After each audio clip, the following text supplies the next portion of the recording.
Football fans, we are live from Press Box Network on YouTube and Facebook. I am your host, Tim, and this is Answer the Call podcast. And joining me today is a special guest, Cody from Drew Code Sports. Welcome in, man.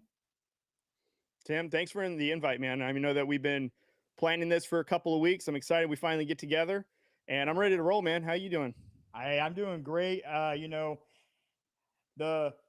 sorry for the delay, fans. I know we've been saying it was going to be 6 p.m. Central, and we're at 6:20 at the start time. Gotta love technology issues. The mic wasn't working, the cam wasn't working. We got it squared away. I'm ready to roll. But before we get started, just a quick reminder: if you enjoyed the episode, tap on the follow button, hit like, share, subscribe on YouTube. All those things are quick, easy ways to help the channel grow. But we're not going to waste any time. We're going to get started. I have this segment. It's called the 2 minute call. And I don't really have a whole lot of news today, but one that was kind of interesting to me was NCAA will charge a timeout to teams if medical personnel have to come on the field after the ball is spotted. This is to try and prevent all that flopping that we saw, especially in the SEC last year. Ole Miss, players were flopping and doing this and doing that. So I got to say, I'm a big fan of, trying to prevent the flopping in NCAA. I want to get your thoughts on that real quick. Well, it sounds like the NCAA is taking a page out of the NFL's playbook because this is essentially what the NFL does is when, an offensive player or defensive player, they have an injury where they can't get off the field in a certain amount of time, and they charge said team an automatic timeout so that way it doesn't mess up the flow of the game. So I like this. I mean, don't get me wrong, when it's my team that it happens to, I hate it, but for the most part, it does help flow the game. I'm waiting until NCAA decides to kick the whole, the clock stops on a first down. I think that's almost out the door, but for the most part, this will help the flow of the game for sure of college football. Absolutely, absolutely. Too many times we see the players, trying to flop and trying to, do this and do that. But I like the speed of the game. That's one of the reasons I like college football so much is that up tempo, that no huddle offense. And I got to agree with you. I think this will bring back more integrity to the game of college football. Now, if we can just get the NIL and the transfer portal sorted, college Yeah. football would be even more amazing. Yeah, Guys, it is like that Monday. quarterback kid who was originally going to Tennessee, and then because of some $2 million difference, he then ends up at UCLA for less than $1 million after taxes. So let that be a lesson to everyone. Sometimes chasing the money isn't always paying off for everybody. The grass is not always greener on the other side, is what my man Cody's trying to say. You know, just because you want more money, and listen, I get it, it's your brand, but you're still in college. I said it once, I'll say it again. You're in college. You're in college. Your job is to go get an education and learn a degree and better yourself for a life outside of the NFL.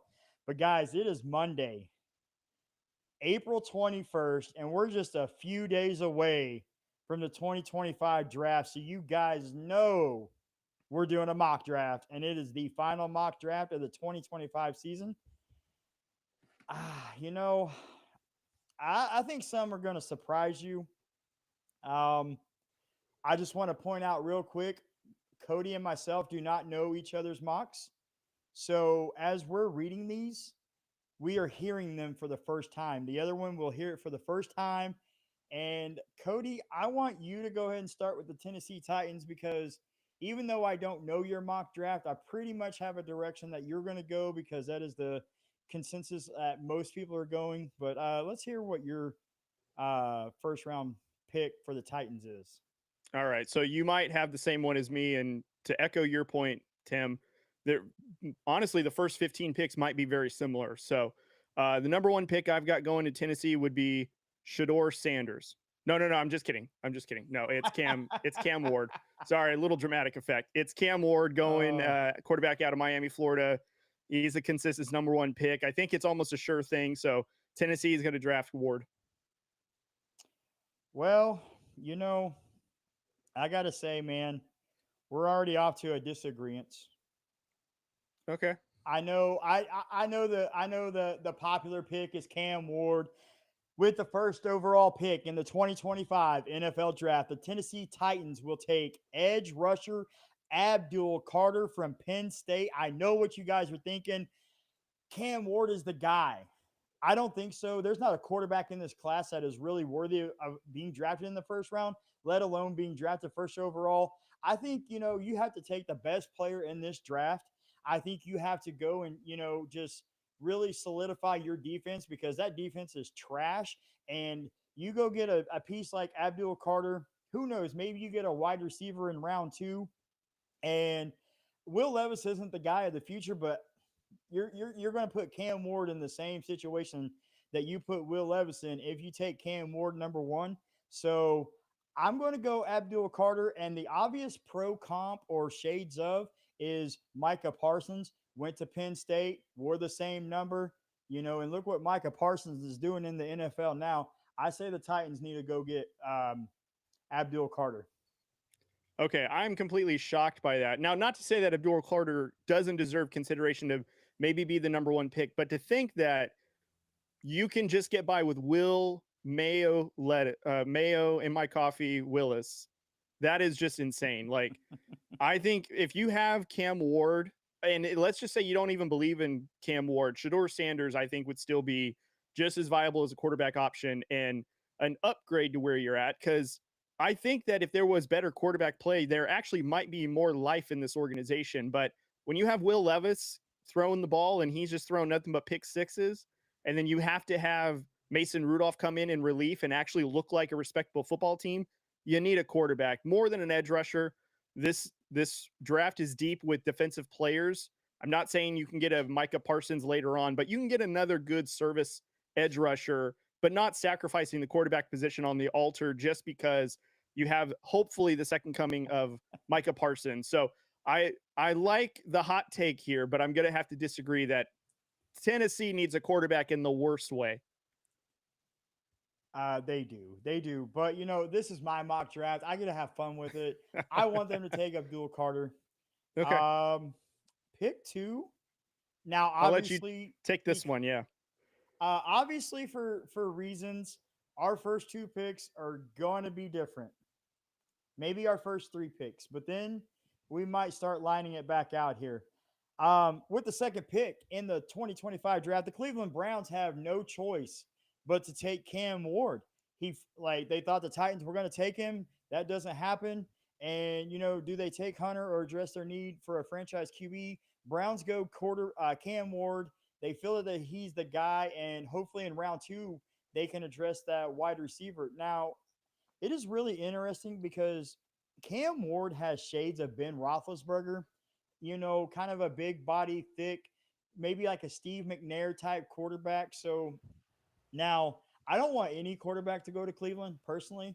No offense, Cleveland, but when quarterbacks go to your city, it seems like they go there and their careers are just done. The careers die off. And I enjoyed watching Cam Ward in college this past season, and he's got great comps: Ben Roethlisberger, Steve McNair, and I would like to see him go to Tennessee, but Tennessee didn't take him in this mock draft, Mm-hmm. and so Cleveland, you get Cam Ward. Man, I would feel so sorry for Cam Ward. He might actually hold out. I'm not reporting to the Browns, he'd probably say. No, that's a good one. I mean, obviously that would make the most sense. Browns need, as you said, a franchise quarterback in the worst way. And it seems like the last, I don't know, 20 drafts, they've been needing a franchise quarterback. So they still haven't gotten it right. And the Bears did before them, which is crazy. So with the second pick, I have the Cleveland Browns taking Abdul Carter.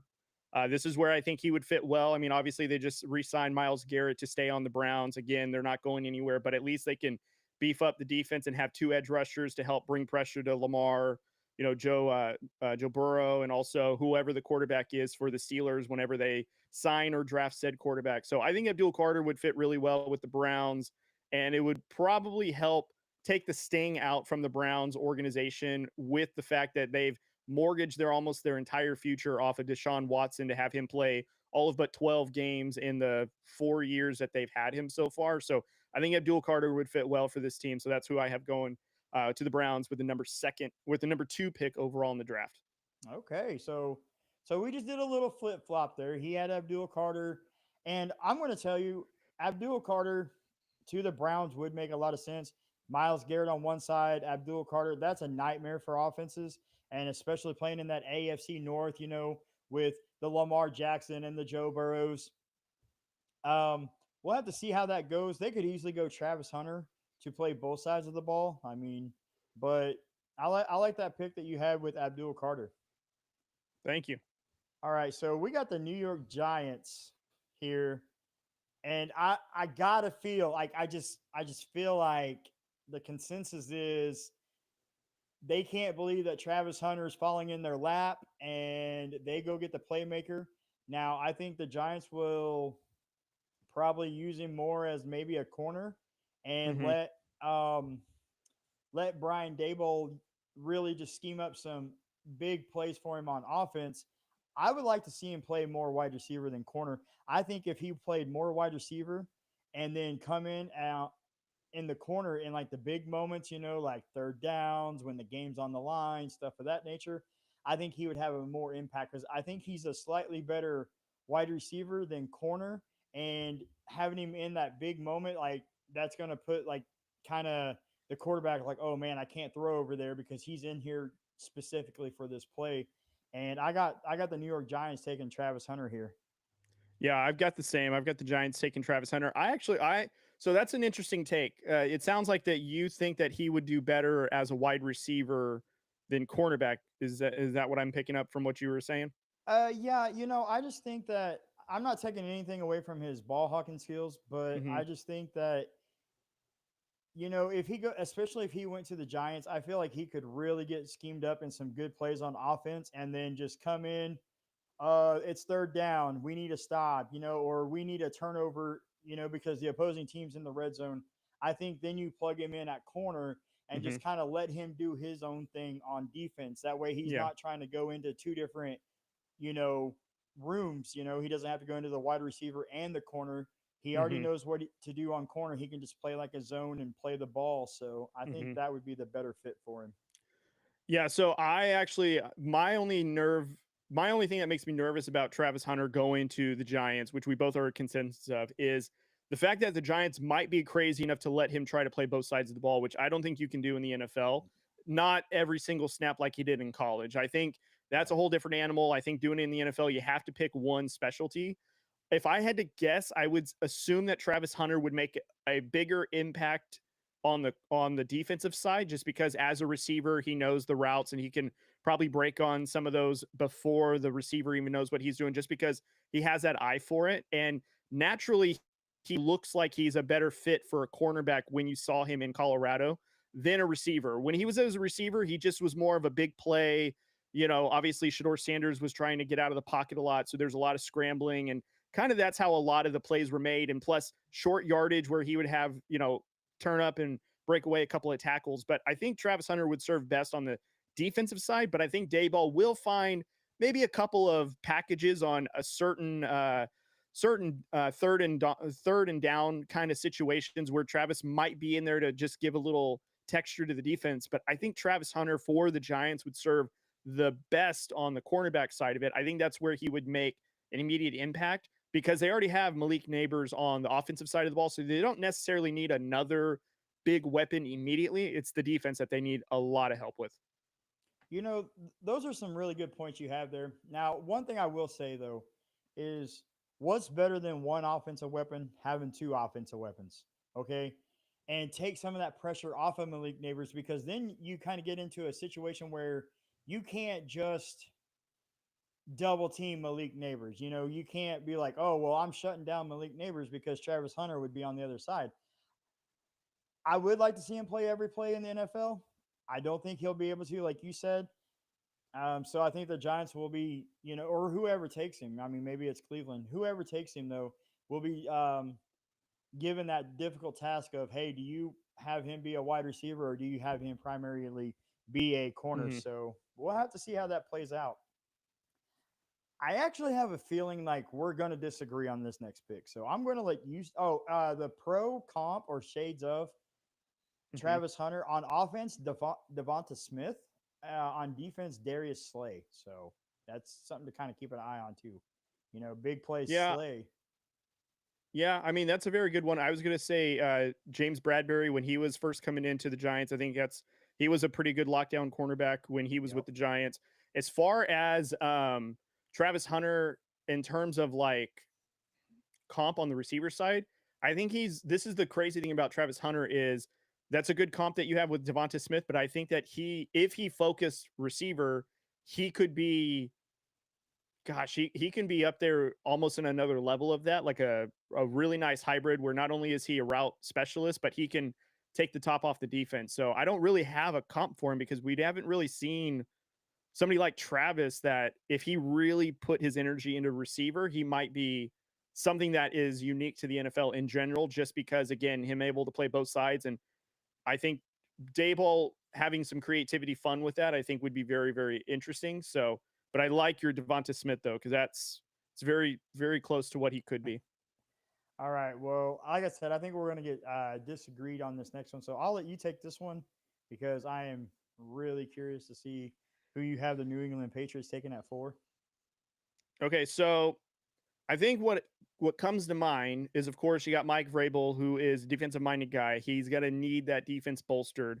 So I think Mhm. the natural pick for me would be Mason Graham out of Michigan. Is the pick I think they're going to take here at 4, just because they're going to need a guy that gets in the trenches, blocks clogs up the lane for the run game for the opposing team.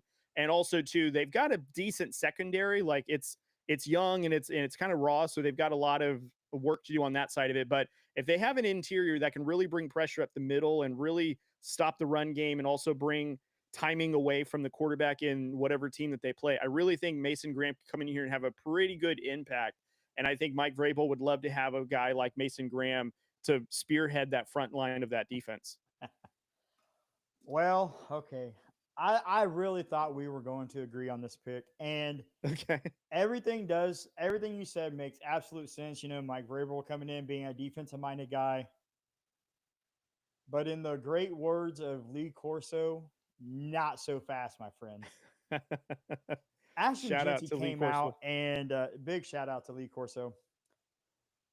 The pick for me is Ashton Genty, Boise State running back, and the reason for this is he had an interview and he came out and said, this is tackle football, so why wouldn't you draft the guy that nobody can tackle? Okay, Hmm. and Ashton Genty in college, most missed tackles. All he does is he's a wrecking ball, and you it getting a player like Ashton Genty, he's going to take the pressure off of Drake May. Okay, you got Stephon Diggs, Mm-hmm. you got Drake May. Now you pair him up with Ashton Genty, and that offense all of a sudden is revamped. It's exciting, and it's an offense that can win some ball games. The Patriots defense is, it's okay, and I feel like defensive line, edge rusher, that sort of thing, they can go get in round 2, 3, whatever. They really need to bolster this offensive line, wide receiver, running back, tight end. And why not just go get one of the best players in the draft, the best running back in the class, and, go get an offensive tackle in round 2 and just let Ashton Genty eat. Um, I have a pro comp of Alvin Kamara for Ashton Genty. Hmm. Alvin Kamara kind of meets Doug Martin. Okay. That's a I like that one. I was gonna say like Maurice Jones-Drew, kind of a hybrid type, because he's obviously really strong and really, really fast, really spry. I'm actually surprised that you went that way because Mike Vrabel comes from Bill Belichick's, as a player and as a coach.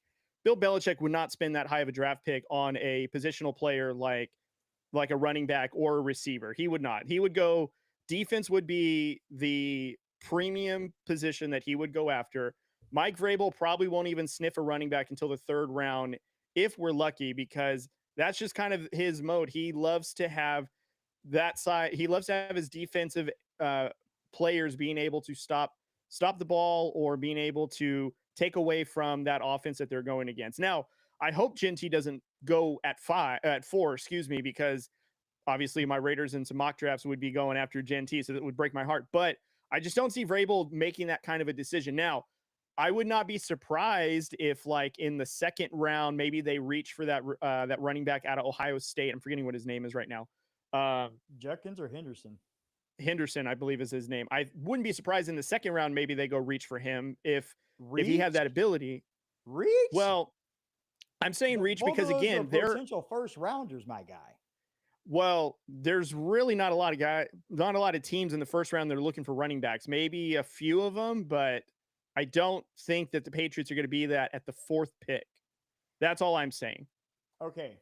I'm going to ask you this one simple question. Okay. Okay. Do you remember Mike Vrabel as a Tennessee Titans head coach? I'm old enough to remember. Yeah. Okay. What did he not do when he had Derrick Henry the first couple of years? He did not utilize Derrick Henry to his true potential. He did not run the damn ball. And Hmm. I'm here to tell you, he's learned from his mistakes. He might be a Belichick guy, but he's like, Hmm. hey, this is a new era, and the Sure. running backs matter. And Saquon Barkley is a big part of that. And I think we're going to see the running backs become a lot more because of what Saquon Barkley did last season. You know, he signed with a good team and took them Hmm. and helped them get to that Super Bowl. I think the Patriots realize if they want to get back in the AFC East, they need to Hmm. start running the ball, controlling the clock because, you know, they don't want to put the game in the defense's hands all the time. They want the ball themselves. And that's why I took Ashton Jinty here.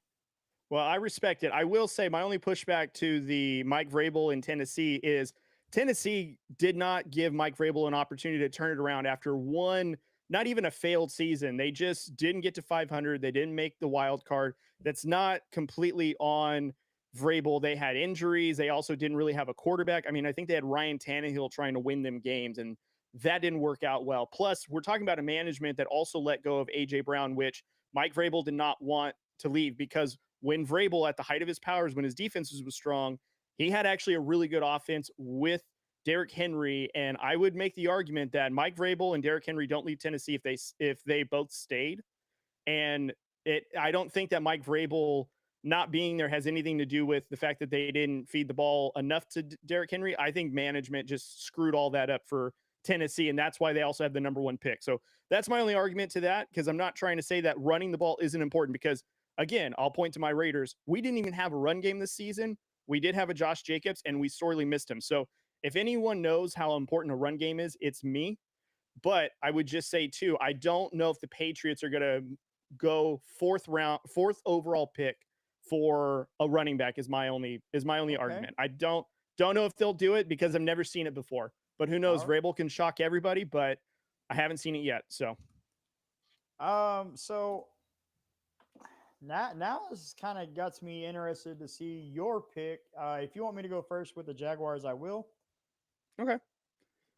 So Jacksonville is actually in a real interesting spot here. One of their primary needs is defensive line, corner, safety, offensive line, wide receiver. That's their Hmm. top five needs. Jacksonville needs help offensively. Now, Mason Graham would be a great pick here, but the pick is offensive tackle Will Campbell, probably one of the best tackles in this draft from LSU. The Jaguars O line last year was pretty terrible. New head coach Liam Cohen needs Cone. to Hmm. protect their franchise quarterback a little better. Campbell can come in and be effective anywhere on the line, even though he is a left tackle. He has Hmm. experience playing guard and a little bit at center. I originally was going to go Ted McMillan here, but felt getting a future All Pro tackle was a bigger need. Hmm. He has kind of shades of former Saints tackle Ryan Ramczyk. Okay, so Hmm. he's just going to come in and just control his side of the ball, and in that division, the AFC South with some pretty good pass rushers, Will Anderson and if Abdul Carter ends up in Tennessee, Hmm. they're going to need a good tackle, and I think Will Campbell can come in, be that guy, and I think the Jaguars can address their wide receiver, corner, D line later down the road, maybe in rounds 2 and 3. So I actually also have Will Campbell going at the fifth pick as well to Jacksonville for very Woo! similar reasons. My reasoning behind it is because they need to bolster that offensive line. It was absolutely horrid last year, and this was with having who was the former uh, Doug Peterson when he was there running operations, and that team just looked terrible. And I also think that this is probably the last opportunity for Trevor Lawrence to get offensive line help to see what we have in Trevor Lawrence, because Yeah. I think you and I can agree with former number one overall pick in Trevor Lawrence. We haven't really seen him like do anything number one pick worthy. Like, yes, he made it to a wild card and he upset the Chargers by coming back. But then since then, they haven't even come close, haven't even looked like a respectable team. All these expectations, and they've done nothing with it other than disappoint everybody. So I think Will Just Campbell is something to help Trevor Lawrence basically get a little bit of safety, but also too to see like what do we have with Lawrence? Because if you can shore up that offensive line, you might have a chance to get Lawrence to be somewhat of productive, especially with Liam Cohen. But again, I'm very curious to see like in the rest of the draft with the Jaguars, because I'm not necessarily trusting their head coach and I don't necessarily trust that front office, even if they are a new regime. Something about it in Jacksonville doesn't rub me the right way. And so I'm a little apprehensive to even say that this is going to fix everything, because we might be, I don't want to say Liam Cohen's going to be a Nathaniel Hackett 2.0, but I don't have high hopes for Liam Cohen. I don't know anything about him, but I don't know if he's going to be this guy that's going to all of a sudden turn the ship around. And I don't know if it's going to happen with Will Campbell. So that's all I'll say about it. you know, I understand that you're a Raiders fan, but did you really have to bring up that playoff game against against the Jacksonville Jaguars for the Los Angeles Chargers? I mean, come on. Just breaking my heart out here with that. Well, Um I mean, so we did have the GM that you guys let go, and uh, he did screw us over for about a year. So I think we're even. yeah, how'd that work? I actually said it. I was like, haha, you guys messed up hiring that guy. But so based off of my fourth pick and your consensus, I already know where you're going with your pick. I'll let you start on pick six Okay. with your team, the Las Vegas Raiders. I'm actually curious to see what you have for the Vegas Raiders. Maybe you have them trading their whole draft to get out of the first round. But I got Ashton Genty going 6. I mean, it makes the most sense. We Pete Carroll loves his running backs. Obviously, when he had Marshawn Lynch, he featured him. Other than that 1 yard play on the Super Bowl that cost him that game, which we can talk about forever. But Ashton Genty is probably the best running back prospect in a long time. So I can understand the argument for Vrabel to get him at 4, but I think this makes the most sense. At least most mock drafts that I've seen have Genty going at 6.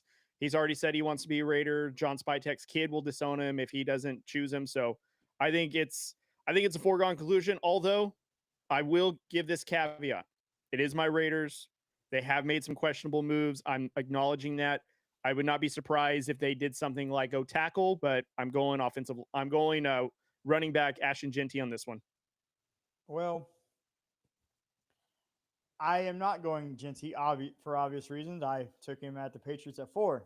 Now, I took my biased opinion aside and I gave the Raiders what I feel would be the best pick if the draft was to go exactly how my mock draft has been so far. I Mm-hmm. am giving the Raiders one of the best players in the draft. I am giving them a defensive lineman, Mason Graham from Wow. Michigan. Okay. Pete Carroll would love to draft a big playmaker on offense for Chip Kelly.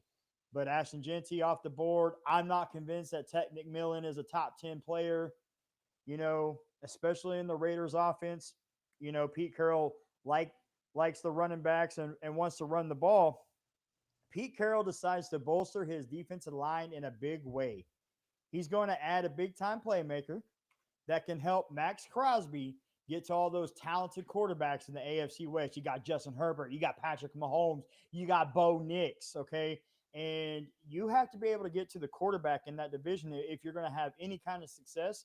And I think Pete Carroll's like, hey, you know what? We're going to build around the defense. Go, maybe they trade up. I don't know how many picks they have off the top of my head, but maybe they trade back into the first round and grab a running back like Travion Henderson or Juckins, who Chip Kelly's familiar with. But I think in this Yeah. scenario, they just have to go defensive line because, I mean, what better way to, Max Crosby on one side, Mason Graham kind of in the middle on the other side? That'd be a nightmare for a lot of offensive lines. Maybe not the Chargers, maybe not the Well, the Chiefs, yeah, because if they play like they did in the Super Bowl, the Chargers have probably one of the best lines in football, and they continue to Hmm. add. But adding a defensive lineman like Mason Graham will put a lot of pressure even on Justin Herbert. So Yeah. Well, and by the way, that's a phenomenal pick. If we did get Graham at 6 because of maybe Genty not being there, maybe we want to bolster the front line of the defense.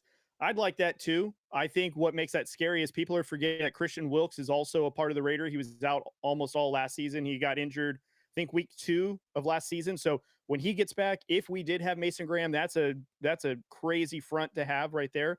Not to mention Max Crosby on the edge. I would say like there's a lot of defensive linemen that would have their hands full. And I agree. John, I think your guys' coaches, Jim Harbaugh, has done a Jim, really great job for your guys' offensive line. But I think you and I can agree that if somebody had that front, a lot of lines would struggle. And, I wouldn't be upset with about it. So I'm really thankful that you had an unbiased pick. You could have given us a punter, which, I'd understand too. But, you did right by us. I appreciate it.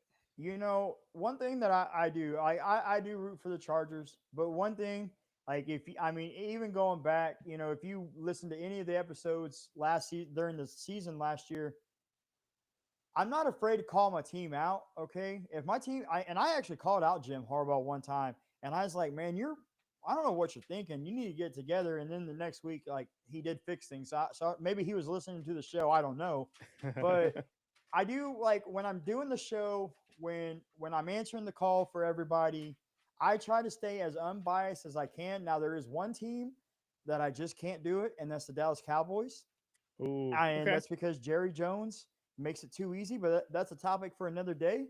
And another one that I can't be unbiased about is opinions about Aaron Rodgers. So, Mm. but other than that, I try to stay very unbiased, and I try to give thoughtful, insightful opinions, and not just because I'm a Chargers fan. Mm. You know what? I can respect that because as a Raiders fan who has to constantly, you know, has to support the Raiders through all their ups and downs because there's been a ton of them.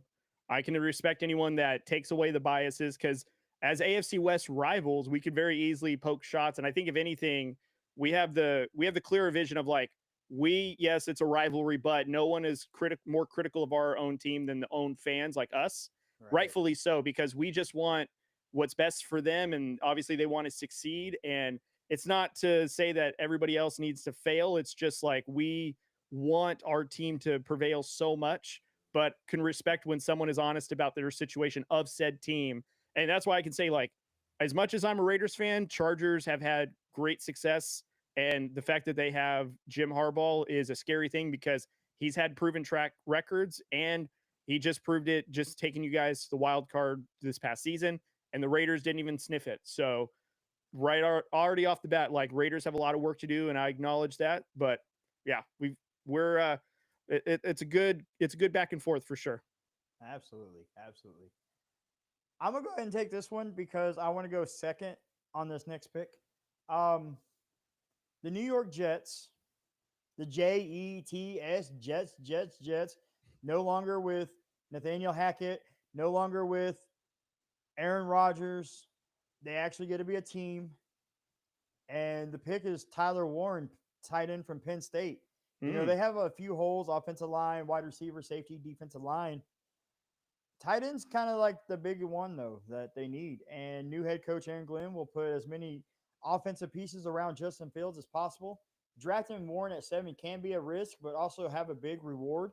I mean, you know, in recent memory, if you think about Kyle Pitts going at, as high as he did and not really living up to the expectations that he was, even though I called it from day one, I was like, I don't think he should be drafted that high. Tyler Warren is a different breed of tight end, and I think Tyler Warren can come in, kind of be right there on the middle of the field for Justin Fields. But I mean, Tyler Warren can easily go run a seam route down the field and catch the ball. And I mean, he can run the ball, and I mean, he's even threw a pass or two at Penn State. So Jets are kind of getting, the Swiss Army knife for football, and a pro comp shades of Dallas Clark. He kind of reminds me of a Dallas Clark type tight end. yeah, that's a really good comp. So At number 7, I think the Jets are trying to be a mature football team, which means they're going to work on that offensive line. So I have, and forgive me, you're going to find this out, that I butcher names like crazy. Oh, I do So I too. I have do too. Membu. I think that's how you pronounce his last name. Amin Ahmed Mimbu. Yes, Mimbu. Membu. So I have the Jets taking Membu, who is out of Missouri, and actually in some mock drafts, he is one of the top prospects that are coming out of this draft in terms of quality in a long time. So I think the Jets are going to play it very safe, and I think they're going to go offensive line to protect Justin Fields, who just got signed there for a 2-year deal. And I think this is the start of them trying to just bolster up that line to give Fields confidence, hopefully get Brees Hall going when it comes to the run game. Because right now, the Jets offense on paper, not that great, but you add a couple of pieces, maybe fix up the line a little bit, and you never know. You might get something that resembles some competitiveness, and I think it starts with this pick here at 7. You know, in my original one of my first mock drafts, I actually had the Jets taking Mimbu at 7, and then I don't know, just this mock draft, the way that it fell, I almost had Tyler Warren going to 4 at the Patriots. Oh wow. Yeah. So and then I was like, no, I think Ashton Genty. I picked, Tyler Warren. They could easily go offensive tackle. Mimbu's more of a right tackle than the left, which I do. If I remember correctly, the right side of the ball is the side that they need the help the most on. Mimbu can Mm-hmm. come in and be a all pro tackle for the Jets, and I don't hate the pick. I don't hate that pick. So, Yeah. all right, moving on to pick number 8. I'll let you go first because we're gonna disagree no matter what. So, Okay, you must have a pick up your sleeve. So for this one at number 8, I think what makes the most sense for the Panthers is they bolster up that defense, and I think they're going to go with cornerback out of Michigan, Will Johnson. I think this is a perfect fit for him, and I think honestly too for that young defense, I think they're going to want somebody that's going to come in and do their best to be a shutdown, considering that the Panthers defense sneaky good, but they're really immature. So I think that making them young and keep bringing them up together, I think Will Johnson will fit in just fine. okay, this is actually funny. Okay, we have the same player picked, different team. Whoop, Oh, whoop, whoop. Trade alert, trade alert. The Carolina oh, Panthers trade the 8th overall pick to the 49ers. Don't know the exact trade package, but obviously they're going to move down to the number 11 spot, maybe get an extra second, third round pick from the 49ers. And the 49ers, with the 8th overall pick, take corner Will Johnson from Michigan. They have a lot of holes. mm-hmm. They benefit from having some extra picks. So they are able to move up 3 spots, get a corner that can help solidify that secondary. I had them going corner here because they can get a wide receiver or O line on day 2. Will Johnson has really good shape. Now, I know I said Travis Hunter earlier, Mm-hmm. but really, Will Johnson, now that I think about it, has more of the shades of big play Slay.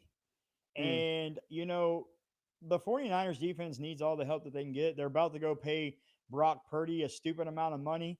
And they're going to be in a situation kind of like the Bengals are, where they're going to have to go defense, defense, defense, and Mm-hmm. then try to maybe piece together that offense because Brock Purdy's contract is just going to be too much for him. I have Will Johnson here. He has Will Johnson. We just have two different teams. That's really funny. I'm actually curious. Do you think the Niners would trade up to maybe snag an offensive line that's high? Because Trent Williams, for example, I think he's their right tackle. He obviously was out for personal and he's been injured, and who knows how many years he's got left. Maybe that they go up to like the 7th pick and get one of the Oh, top tackles, or I wouldn't be surprised if maybe later on in the first round, maybe they see if they can snag a quarterback. I don't think that they'll go with Sanders. Maybe Jackson Dart would be an interesting player in play. I'm not saying that that's what might happen, but I think that'd be an interesting pull for them, considering if they don't believe Purdy's the guy. I think, getting a Jackson Dart so they don't have to pay Purdy would be very interesting. well, I personally don't feel that they should pay Purdy. I think that they should, not pay him the over 50 million that he's trying to command. But Mm-hmm. honestly, that would make sense. I could see, because the Jets, I feel like maybe they're a team that is like, hey, we need kind of all the help that we can this year under new head coach, under new GM. So maybe they do that. They trade back, get a few extra picks, and still get their guy that they want. So that's a very good point as well. Oh, I have a feeling we're going to disagree on this one. All right. Well, what's your pick then? We're at the 9 spot for at the time for the Saints, unless you've traded Uh, that away. no, no, the Saints are going to keep this pick. Now, I do want to point out that I did this mock draft, well, the first half of this mock draft before news of Ryan Ramczyk retiring from the NFL. The New Orleans Saints, with the ninth pick, take quarterback Shadur Sanders. With Derek Carr most likely out for the season, the Saints need a playmaker at quarterback. Sure, they could roll the dice with Spencer Rattler, hope that he gets, some wins. But, I mean, come on now. This is the city of New Orleans. They kind of really just need that, extra just playmaker. They need that star power that they have long needed since the Drew Brees days, really. New head coach Kellen Moore is wanting to change the culture and style of the Saints. I think he goes quarterback, and what better way than getting, arguably one of the best quarterbacks in the draft? And what better way to kind of change the culture than getting somebody that of Shadur Sanders? He's going to come in. Obviously, he's got the attention, so he's going to bring the media to New Orleans. And if he can start winning some ball games, he's already like a really accurate quarterback. So maybe he comes in, makes an instant improvement, and you know, I my friend at Adam B Sports actually kind of compared him to Brock Purdy. So I mean, Hmm. he doesn't have a strong arm. He's not gonna bomb the football 80, 90 yards like, some of the Patrick Mahomes or Josh Allen's in the world, but what he can do is kind of what Drew Brees did, which is sit in the pocket and pick that defense apart. And I think he's just going to come in with new head coach Kellen Moore and his offensive mind. I think this would be a perfect fit for Shadur Sanders to go here. Hmm. Mm. It's very interesting because we have the same pick. I've got Shador Sanders going at 9-2 for very similar reasons. Because first off, New Orleans needs a quarterback. They need a guy that has the talent, has the ability to help them either win now or has basically the most NFL ready. And I think actually Shador Sanders, because of Dion, his dad, I think Shador Sanders is in a position where he actually will be pretty successful. I don't want to say more so than Cam Ward, because I think if we're measuring on like talent, it's not really the same. But I just think Shador has been prepared for this since he was, at Jackson State.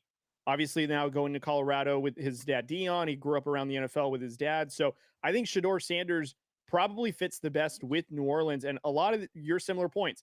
I don't trust Spencer Rattler. Jake, I'm forgetting the quarterback. Ironically enough, he came out of Fresno State. Drake Hayner.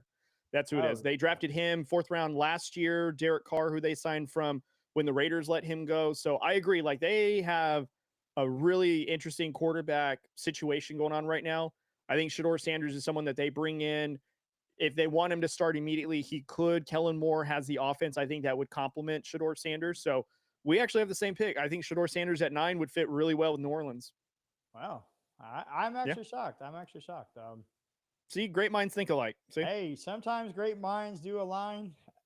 You know, Obviously, not every pick will be the same, and that's what makes it great.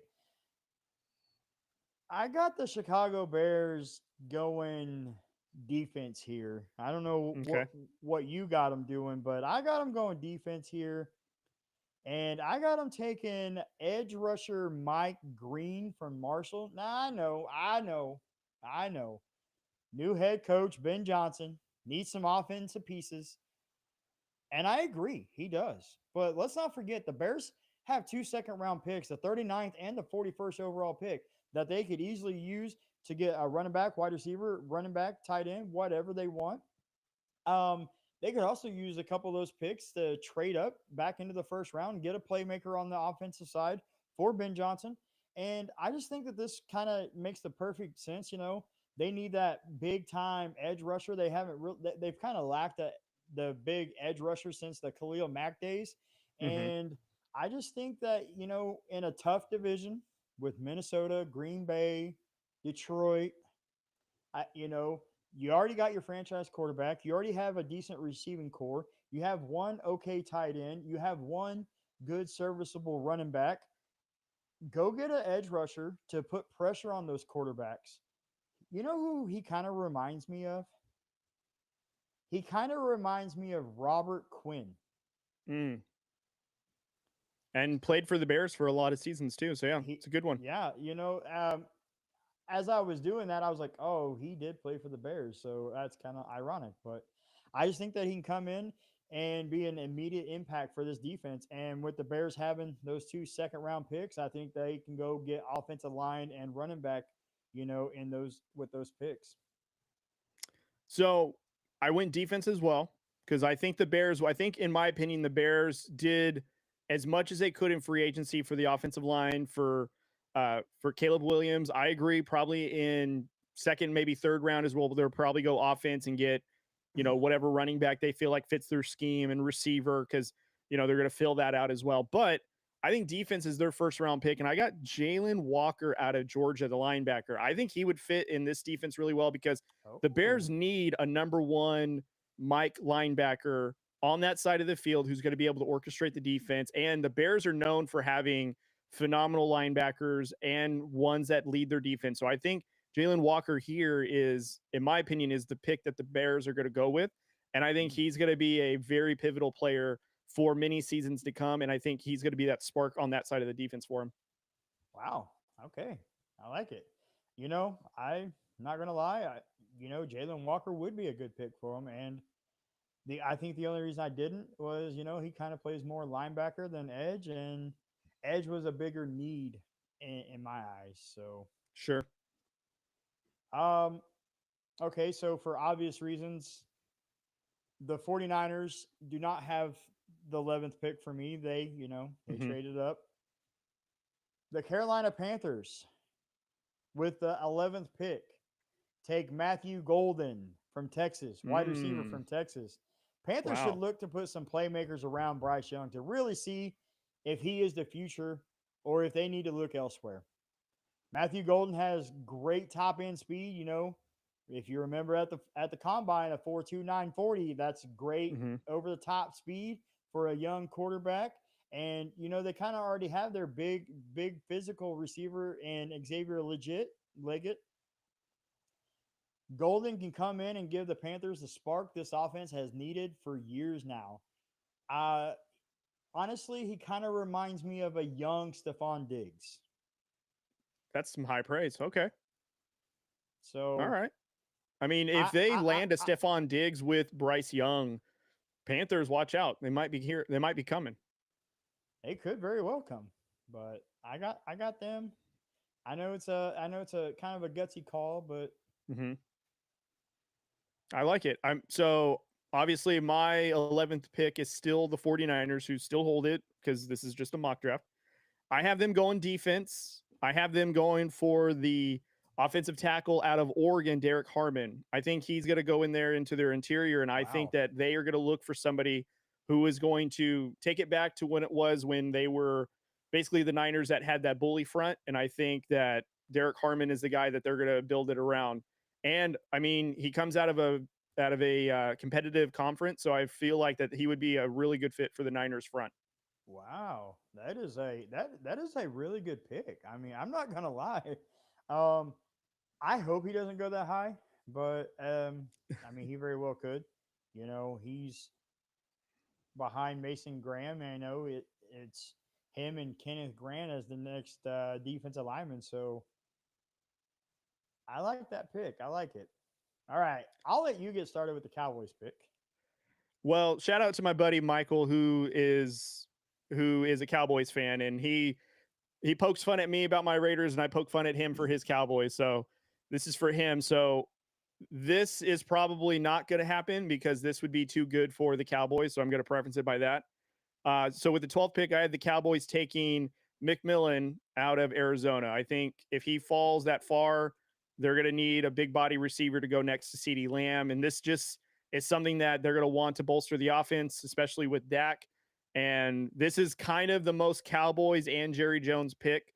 But now, if they do this, I'd be shocked because I don't know how flashy they want to be this season. But for, again, the 12th pick, I've got McMillan going to the Cowboys. Oh, McMillan to the Cowboys. Matt, I know you're listening, buddy. You're going to have to let me know on this pick. You know, you're a Cowboys fan. Do you want Tech McMillan or Cowboys fans, stand up because you are going to take Amarian Hampton, running back, Ooh, North Carolina. Hampton is second best running back, and honestly, it's kind of a 1A, 1B with him and Genty. They both have similar styles. Okay. Hampton can come in and give the offense a big spark and help take some of that pressure off of Dak Prescott. You know, they need a big running back. They've needed a big running back since prime time Zeke. And what better way than getting, you know, the second best running back in the class, somebody that can come in and take that pressure off of Dak because, you know, the more Dak throws, the more interceptions he throws. So yep. now I got to say, you know, like if I'm a Cowboys fan, I would be happy with either one of these picks. But Yeah, I think I would slightly prefer Hampton. I'm still not as big on McMillan as some are. And the fact that he came out and says that he doesn't watch football kind of throws up a red flag for me. sure. So I went to Marion Hampton, and he kind of has shades of Rashad Mendenhall back in the from the Pittsburgh Steelers. Yep, I remember him. I mean, So I like Hampton a lot. I'll actually be surprised if he doesn't get drafted pretty high in the first round. I think he is that good of a player. I think what McMillan makes me nervous about is he a legit number one or is he a complimentary piece? I think that's what I question a lot. And if I'm being honest, like McMillan is giving me Kenny Galladay vibes. Not that I think he'll be have the same career, but a lot of upside. Is he going to be able to tap into that talent? Is he going to just be a guy that's a big body receiver?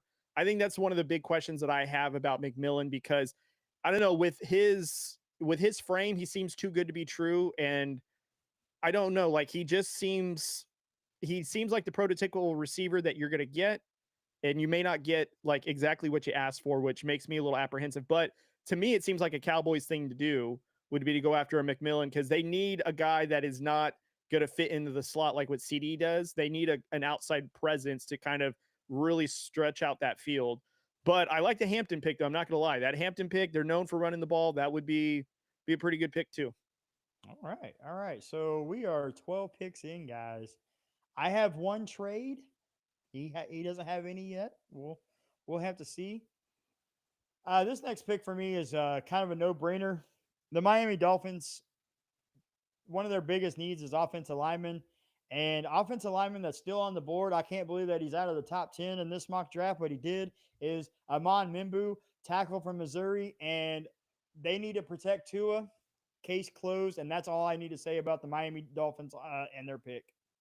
Man, if Mimbu drops all the way to the 13th pick, we've got some questionable teams that are drafting right now because I'd be surprised if he falls out of the top 10 in general.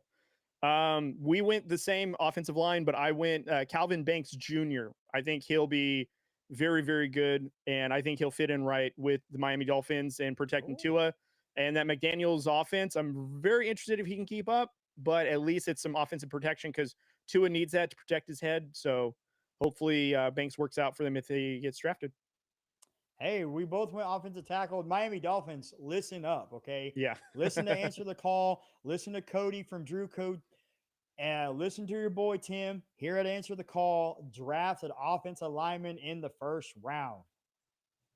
Next up is the Indianapolis Colts at 14. I want to hear yours because I think we might be a little different on this one. All right. Well, some part of me wants them to draft a quarterback in the first round because I don't think Anthony Richardson is it. But I didn't go that route. I went with Tyler Warren from Penn State. I think if he falls to the 14th pick and he gets picked up by the Colts, again, very similar to what you said, Dallas Clark vibes, I think he'd fit really good into this offense. And it would help spread the field a little bit with everybody else that they have. I don't know, though, if Shane Steichen is going to stick around after this season, though. So there might be a head coach that really inherits a really dynamic offense in general. But for now, I have Tyler Warren going to the Colts. Okay, well, same position, different player. You know, Tyler Warren's already gone for me. Mm-hmm. I think the pick is Colston Leveland, tight end from Michigan. They need a tight end in the worst way. I almost had them trading up. You know, Colts fans can be thankful that they waited and Colston Leveland falls in their lap in this mock draft. You know, and wait, are there any Colts fans out there? No, I'm kidding. There's very few and far in between. That's for I, sure. I don't know if I've actually ever met a Colts fan. Hmm. Okay, so Loveland can come in and help this offense in a big way. And if Daniel Jones becomes the quarterback, because like you said, Anthony Richardson is not the guy. I don't think the Colts should have taken him as high as they did after one good year at Florida. But hey, that's another story. It doesn't matter who the quarterback is. They're going to need a tight end. You know, quick routes, come in, get the ball, and get some yards after catch, and maybe make a guy miss or two. I think Colson Loveland can come in and be that guy. I think he kind of has shades of Tyler Eifert, back from the Mm. Cincinnati days. That's a really good comp. I actually like that. Funny enough, when I did a mock draft, he actually fell to your Chargers at 22nd, but I didn't pick that one. But I thought, again, this is, if we were talking about picks, I think he'd be a really good fit for your guys' offense. Um, you know, I've seen a lot of mocks where he does fall. I honestly, if Tyler Warren goes top 10, I think the Colts have to take Loveland at 14. I just think that that's probably like their biggest need. And I mean, that offense needs help, all kinds of help. I mean, take some of that pressure off of Jonathan Taylor, please. Mm-hmm. He's a great back, but he can't do it all. He cannot carry that entire offense. So, Yeah, no, I agree. All right, are we moving on to 15? yeah, and I'll let you go first because we're completely different here. Not a chance Okay, in the world that we have the same pick. you're not taking you don't have the Falcons drafting another quarterback in the first round, do you? Just go ahead No. and hit me with your best shot here, man. All right. I got number 15, the Atlanta Falcons. I have them picking, uh, I think it's pronounced Shermar or it's not Sherman. It's Shermar Stewart out of Shamar Texas A&M. Stewart. I have him going to the Falcons. I think him on the edge would help out that defense a lot because they had no pressure on the defensive side of the ball in a very uncompetitive NFC North or South division, excuse me. So I think that they really need an edge rusher, and I think Stewart is the guy that they would draft and help build around too, because they really need some. Raheem Morris needs that guy that he can kind of rely on to go get a sack from a quarterback or to at least wreck the defense. And I think Stewart would be that guy for his defense. You know, I'm not as big on Shamar Stewart as a lot of people are, and I watched him, at Texas A&M this past season, and I got to tell you, I'm not super impressed with him. He's kind of a tweener at edge rusher, you know, almost too small, but kind of like he's almost too small, but then he doesn't have the elite speed to back up the lack of size. And I just think that, he's kind of like his motor isn't always running full speed on every play. And so, Hmm. but woo, woo, woo, trade Oh alert, no, another one. another one. The Atlanta Falcons have given up the 15th overall pick. Are you ready? Stand up. LA. LA Rams. The LA Rams trade up, and you're not going to believe who they take. They are going to trade up for quarterback Jackson Dart from Ole Miss. Wow. Now Huh. I know what you're thinking. Why would they trade up? They got Matt Stafford. But hey, Matt Stafford's at the end of his career.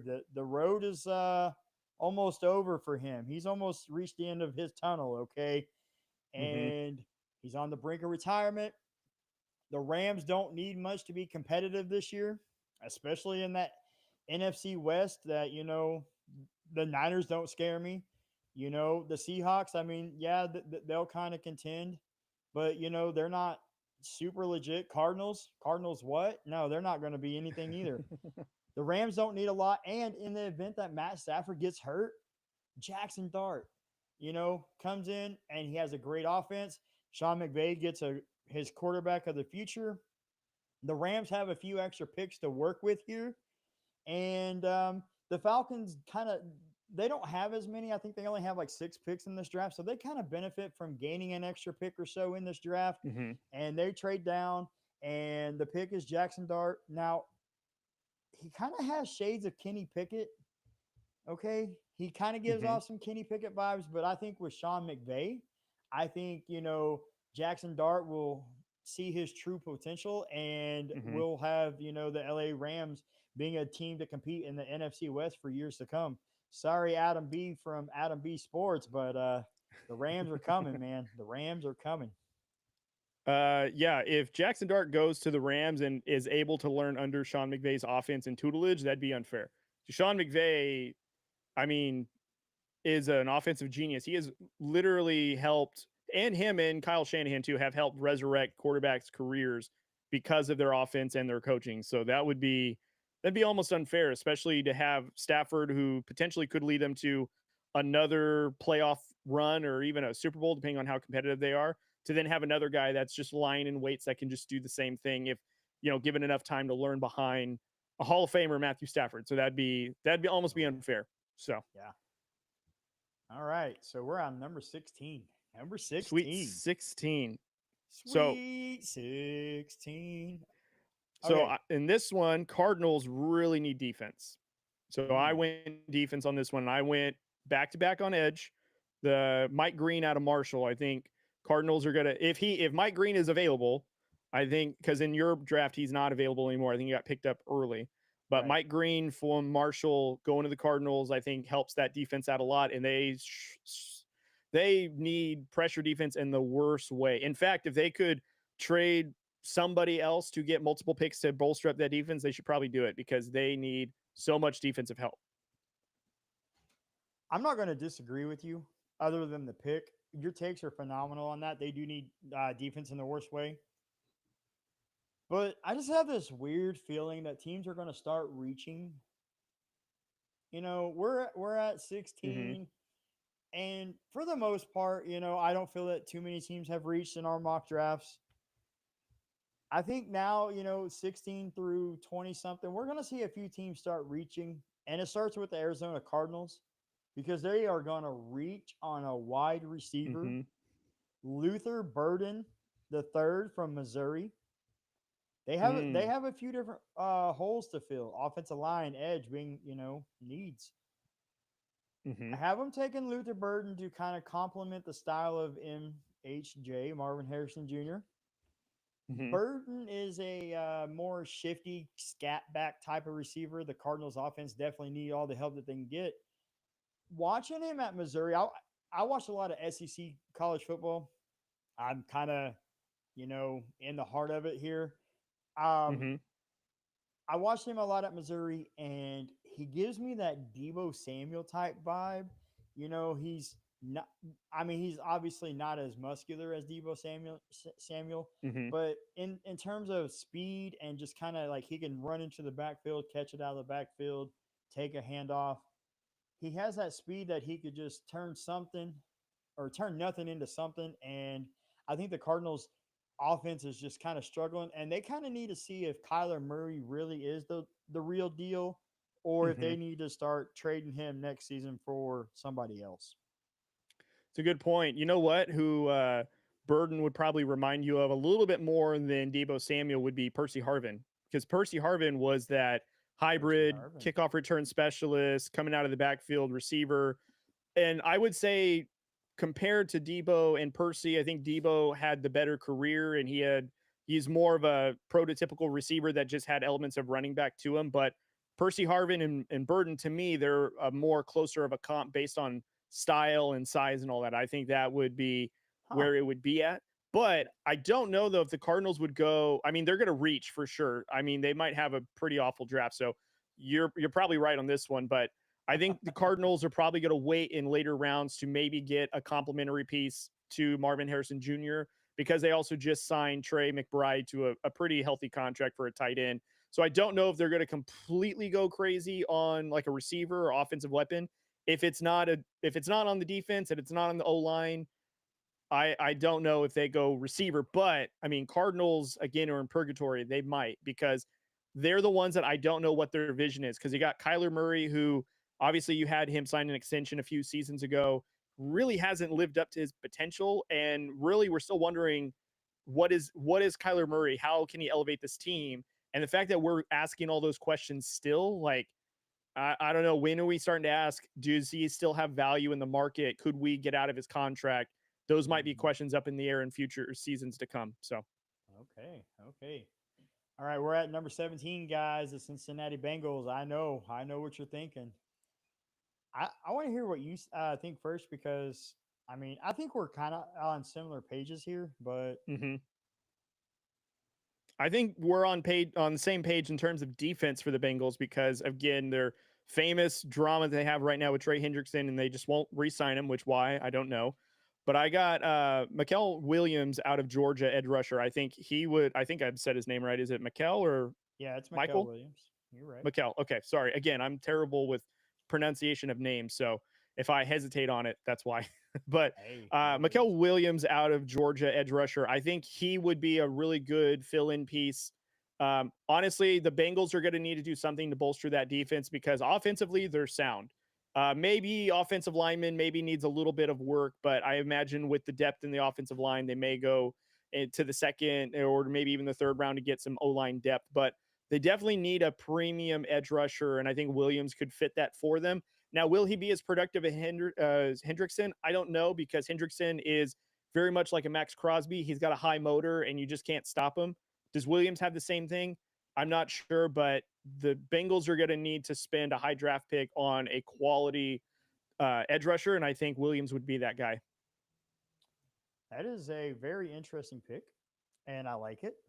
I am too going defense for obvious reasons, but I'm going linebacker. And honestly, this is going to come as a shock, because it's not the linebacker that most people are thinking.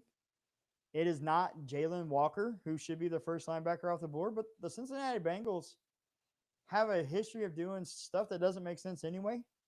Mm-hmm. And I think that with the 17th pick, they're going to take linebacker Jahad Campbell from Alabama. I knew you were going there. Okay. Campbell falls a little bit here due to him being in a shoulder brace back at Bama's pro day. Okay, Mm-hmm. now I expect the Bengals to be defense, defense, defense, defense in this draft. If they take anything other than edge, safety, linebacker, corner, I'm gonna scratch my head and be like, "What are you doing?" Because Mm-hmm. they are in so much, you know, cap hell, so to speak, because of Joe Burrow, T. Higgins, Jamar Chase, that they don't have any money to spend on defense. The way that you fix that is you draft defense. Look at the Philadelphia Eagles spending money on Jalen Hurts, AJ Brown, Devonta Smith, Saquon Barkley. They spent money on their offense. They're drafting great defense. And look, it got them a Super Bowl. Cincinnati, you're still not the team that the Philadelphia Eagles are. You're kind of, well, you still got a ways, okay? But this is a big step for you. Jahad Campbell can come in, play that ball, that linebacker that is in coverage, that can rush the passer, that can stop the run, and this will help turn around your defense that, well, couldn't stop a high school football team last year. So, That's oh, a and really by good the one. way, he has shades of Bernardrick McKinney. That's a callback right there. Nice. That is. That is. Yeah, I figured you would go Campbell. Campbell, to me, I'm very curious to see where he'll go to certain teams that want a linebacker presence, just because I think that they would find a quality guy in Campbell. So the fact that he is going as high as 17, I can see it happening. In my draft, he's still a little bit further, but I think Campbell's probably going to be higher up on certain people's boards, I think. Okay. All right. I'll get us started with the 18th pick. Sorry, Adam. I know we were talking and you were saying that you hope that the Seahawks trade back for an offensive line or take safety Nick Amawuri, but no dice here. The pick is offensive tackle Kevin Banks. Their offense Hmm. is pretty solid, except O line. You know, They need a wide receiver. They need defensive line. They need safety. That they probably should go defense, but in this one, I think they're going to want to protect Sam Darnold. You know, Sam Darnold isn't as mobile as Geno Smith, and I I didn't have him trade back. I didn't have him take the safety, but Kevin Banks is an offensive tackle who can come in and also play guard. And honestly, when I watch him, he kind of reminds me a little bit of is it Elijah Vera Tucker? Oh, uh-huh. Yeah, I You gotcha. know, former Jets, Mm-hmm. or maybe he's still with the Jets. But the AVT is who I have kind of a player comp on him, and he can come in, be an offensive tackle, be a guard. I mean, and so for me, that right there, having that versatility, that kind of bumps up your draft stock, in my opinion. So I got him taking offensive tackle Kevin Banks here. I think you and I are on the same wavelength. We have Seattle going tackle because I don't know if they're going to spend a first round draft pick to get a wide receiver for Sam Darnold. I don't think they're going to do that. I think they'll probably get a wide receiver later on in the draft, considering they still have S S and J. Is that as it's Jackson Smith and Nigba, and Yeah, then they yeah, just signed Cooper Cup. yeah, So Smith. I think that they're going to roll with that and maybe get a later round pickup. But I think they need offensive tackle help a lot. Their run game has been okay, but considering how bad their offensive line is, to have any sort of production from Charbonnet and when Kenneth Walker III was healthy, I think that was interesting. So I actually have Josh Simmons out of Ohio State. I think they need an athletic tackle. I think he kind of fits the mold and what they're doing over there. Now, if Banks does land to Seattle, I think that's the better fit. But I think for the quality of O line that's left in this first round specifically, I think Simmons would fit Seattle the best. Now, does it bolster them and make them a scary offense? No, but I think it helps. I think it helps keep Sam Darnold upright for a little bit. And, you know, Sam Darnold was super beneficial in Minnesota with a healthy offensive line. Seattle doesn't have that. So they're going to really have to build that up through the draft, and hopefully like a Simmons, if he does come in, or a Banks comes in, they're plug and play right away. But I think, you know, again, for me, I've got them taking Simmons, and I think he'd be their best option to help protect Darnold in the O-line department. My only pushback with that is if they're going to take Josh Simmons, I would like for them to go ahead and trade back then. Mm-hmm. Coming off that ACL injury, I know ACL injuries are not the same, but I mean for Lyman, I mean he's a big guy, so just coming off of that ACL injury, we're not sure the type of player he's going to be bouncing back from that. So if they were to go Josh Simmons, I would like for them to trade back, get an extra pick or so here or there. But I think you had Kevin Banks going a little bit earlier Mm-hmm. in yours, so I mean that does make sense there. And I think you're pretty spot on that. I think Josh Simmons would be the next best tackle in that spot. But like I said, if it is Josh Simmons, I would like for them to trade back just a hair. We have the Tampa Bay Bucks, and I'll let you get started with this one. Yeah, pretty simple. Tampa is all about defense. I think they go cornerback. That cornerback out of Texas, Barron. I have them picking him. I think he'd be fit right into their system. I know that they have Winfield Jr. that's out there in safety, and I think that he would be a very good complement to that defense. And I know the Buccaneers really need some defense to help protect the outside of the field, which is where they kind of got beat during the playoffs. So I think Barron would be a pretty good fill-in for them on this side. I really like that pick. And when I was doing it, I didn't even really think about the corner spot as being a need. But you're right. Barron would come in and be that corner that they desperately need. I didn't have them taking a corner. I did have them going linebacker though. I say it Mm, on the defensive side. They are taking Jalen Walker, linebacker from Georgia. This feels like the perfect fit, does it not? I mean, when you think about it, he kind of can come in and be that Levante David. Levante hmm David isn't the player that he used to be, and we know that Tampa. It doesn't matter who their coach is. It seems like they want to build around the defense, and they really like linebackers. And in fact, they hmm have a history of drafting linebackers. From the Derek Brooks, to the Levante Davids in the hmm world. And I think that Jalen Walker can just come in and be that player because Levante David, I mean, hey, great linebacker, but Hmm. all great things must come to an end at some point.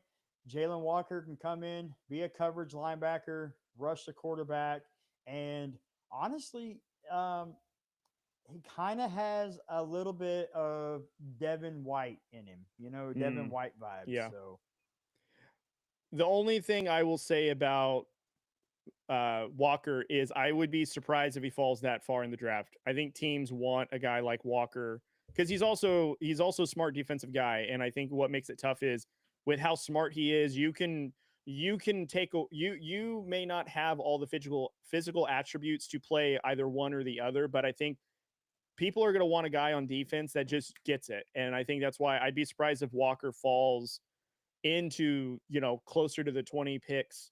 But who knows? Again, some teams may not have certain players higher than the others. I just think that Walker's probably going to be gone by that time, but he would fit really well with the Buccaneers, no doubt. well, I think that would be a very interesting pick for him. all right, we're on pick number 20. Corey, if you're in here, man, if you're listening, get your listening ears on because that 20, we have the Denver Broncos. And we talked, me and Corey talked. He gave me on who he would like to see the Broncos take. I'm sorry to disappoint you, Corey. Broncos fans, other Bronco fans might be excited, but Corey, you're going to be disappointed because with the 20th pick in the 2025 draft, the Denver Broncos select Amika Ekbuka, wide receiver, Mm, Ohio State. And here's why, guys. The Broncos was hoping that Hampton fell. They did. He didn't. The Broncos offense needs to get kick-started, okay? Their defense is pretty solid. And a matter of fact, according to PFF last season, they ranked in the top 5, almost basically top 3 in defense. But that offense kind of sputters. Cortland hmm. Sutton is getting older, okay? You need a wide receiver to go complement him. And honestly, I would love to put at Buka at at 22 to the Chargers, but Amika, he went to the Denver Broncos, and he can come in, be a nice addition, give another big target for Bo Nix to throw to. And honestly, people are going to disagree with me, but in my opinion, this is the steal of the draft right here. If Amika makes it to 20 or later, it's a Hmm. steal. And he's going to come in and he can play inside, he can play outside. So I mean, you have the perfect XY wide receiver, and he kind of has shades of a former teammate, JSN, Jackson Smith and Jigba. So he can come in, take the pressure off of a young Bo Nix, and the Broncos can go. The running back class is deep.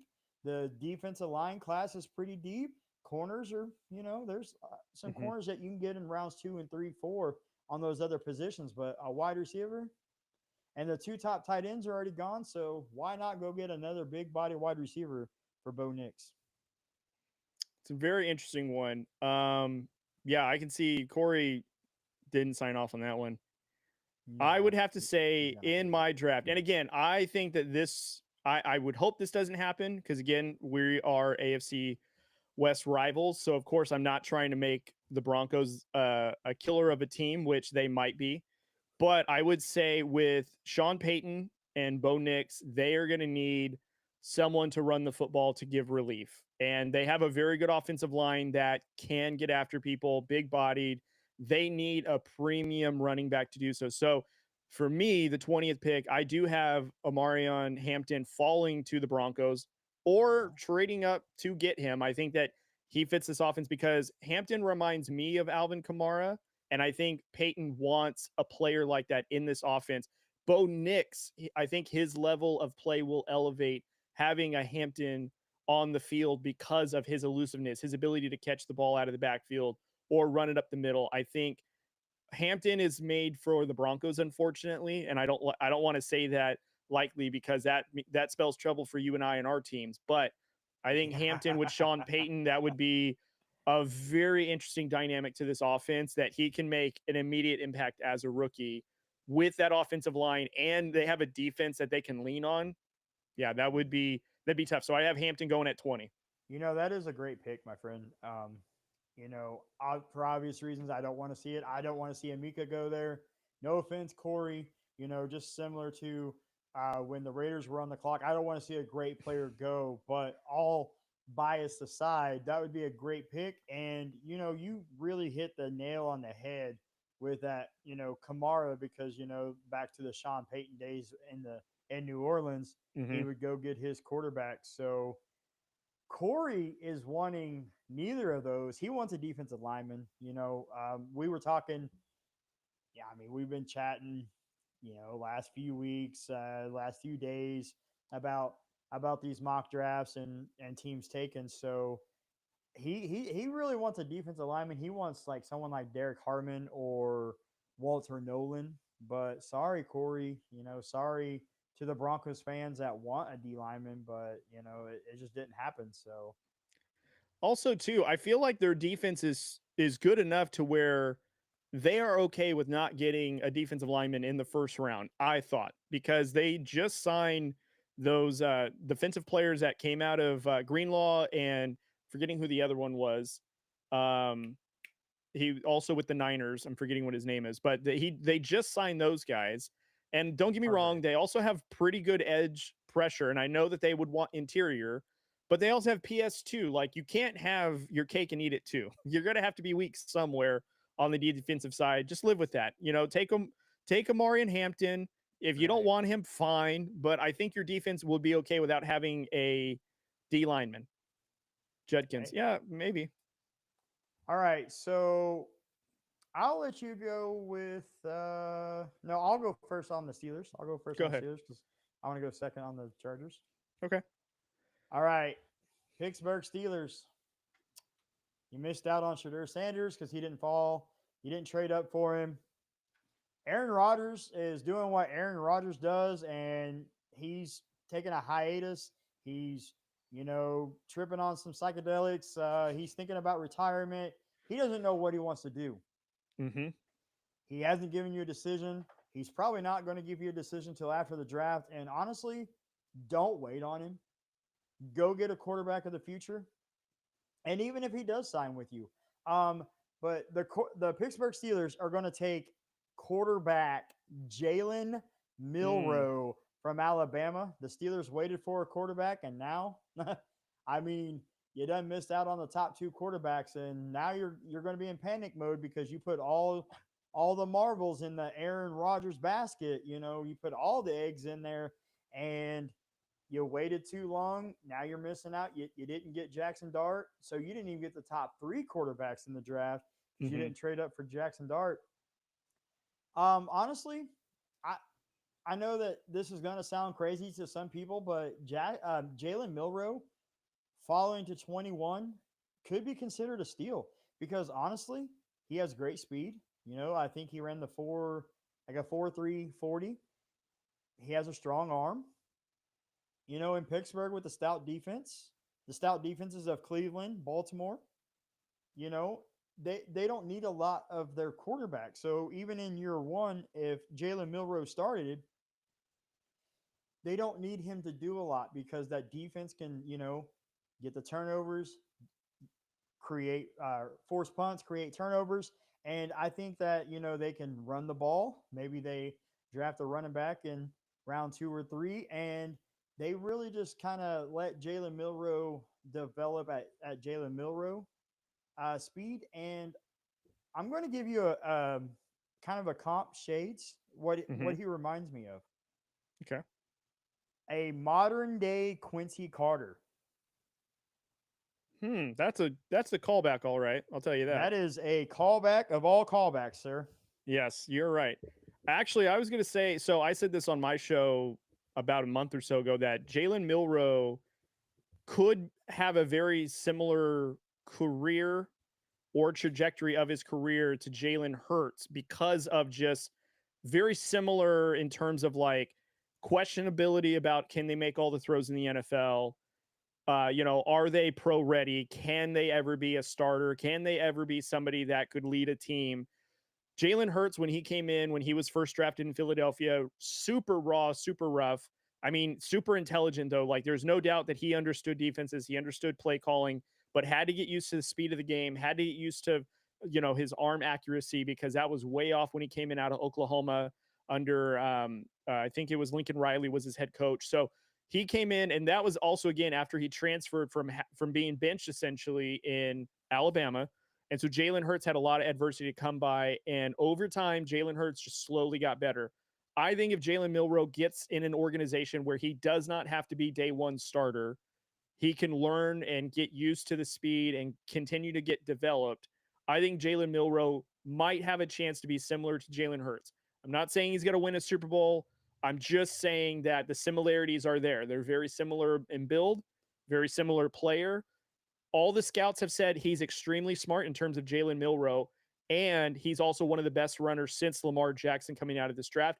Imagine if he gets in a system, hypothetically, let's assume the Niners or Sean McVay's Rams take a chance on Milroe to let him sit and develop, learn offense, and then let's say next season he's ready to go. How dangerous do we think Jalen Milroe could be in organizations like that? Just because the coaching that they would be enveloped in to get better, not necessarily being on a Steelers team where you essentially need him to do well today because you're competing for the AFC North crown because it's extremely competitive. So that would be my comparison to Jalen Milroe. So I like the fact that you're gutsy enough to have him go in the first round because I don't think a lot of people have him going in the first. I may say he's probably closer to a second round pick with all the information that we have. But Steelers taking Jalen Milroe would be very good for the Steelers in the future, but they may have their first losing season under Mike Tomlin coming into it. But the fact that he would have DK Metcalf if he was drafted to the Steelers, that would be a heck of a weapon for Jalen Milroe for sure. The only thing I want to push back on with what you said right there, because you're right. He probably is the fastest quarterback since Lamar. Maybe he's even faster than Lamar because Lamar didn't actually run the 40, so we don't Mm-hmm. know how fast Lamar truly is. The one thing I do want to push back on is you mentioned the losing season, and I want to ask you: is Jalen Milroe not a better quarterback than Mason Rudolph? Because I'm gonna tell you right now, I think the answer is yes.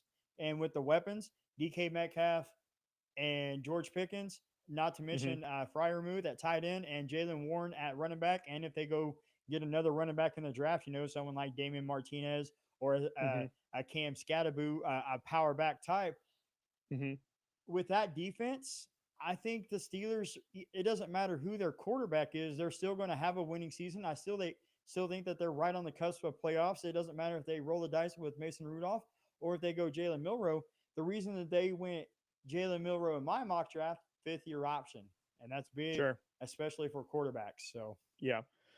So I don't disagree with the notion of starting him immediately if that's the plan, just because we think that we're still competitive enough to not get a losing record. Sure, I can buy that. But I would also say, too, I think there would be something to not want to wreck his confidence in his first season just because the pressure of what he's expected to do, which would be don't lose us the ball games, which might happen because he's a rookie.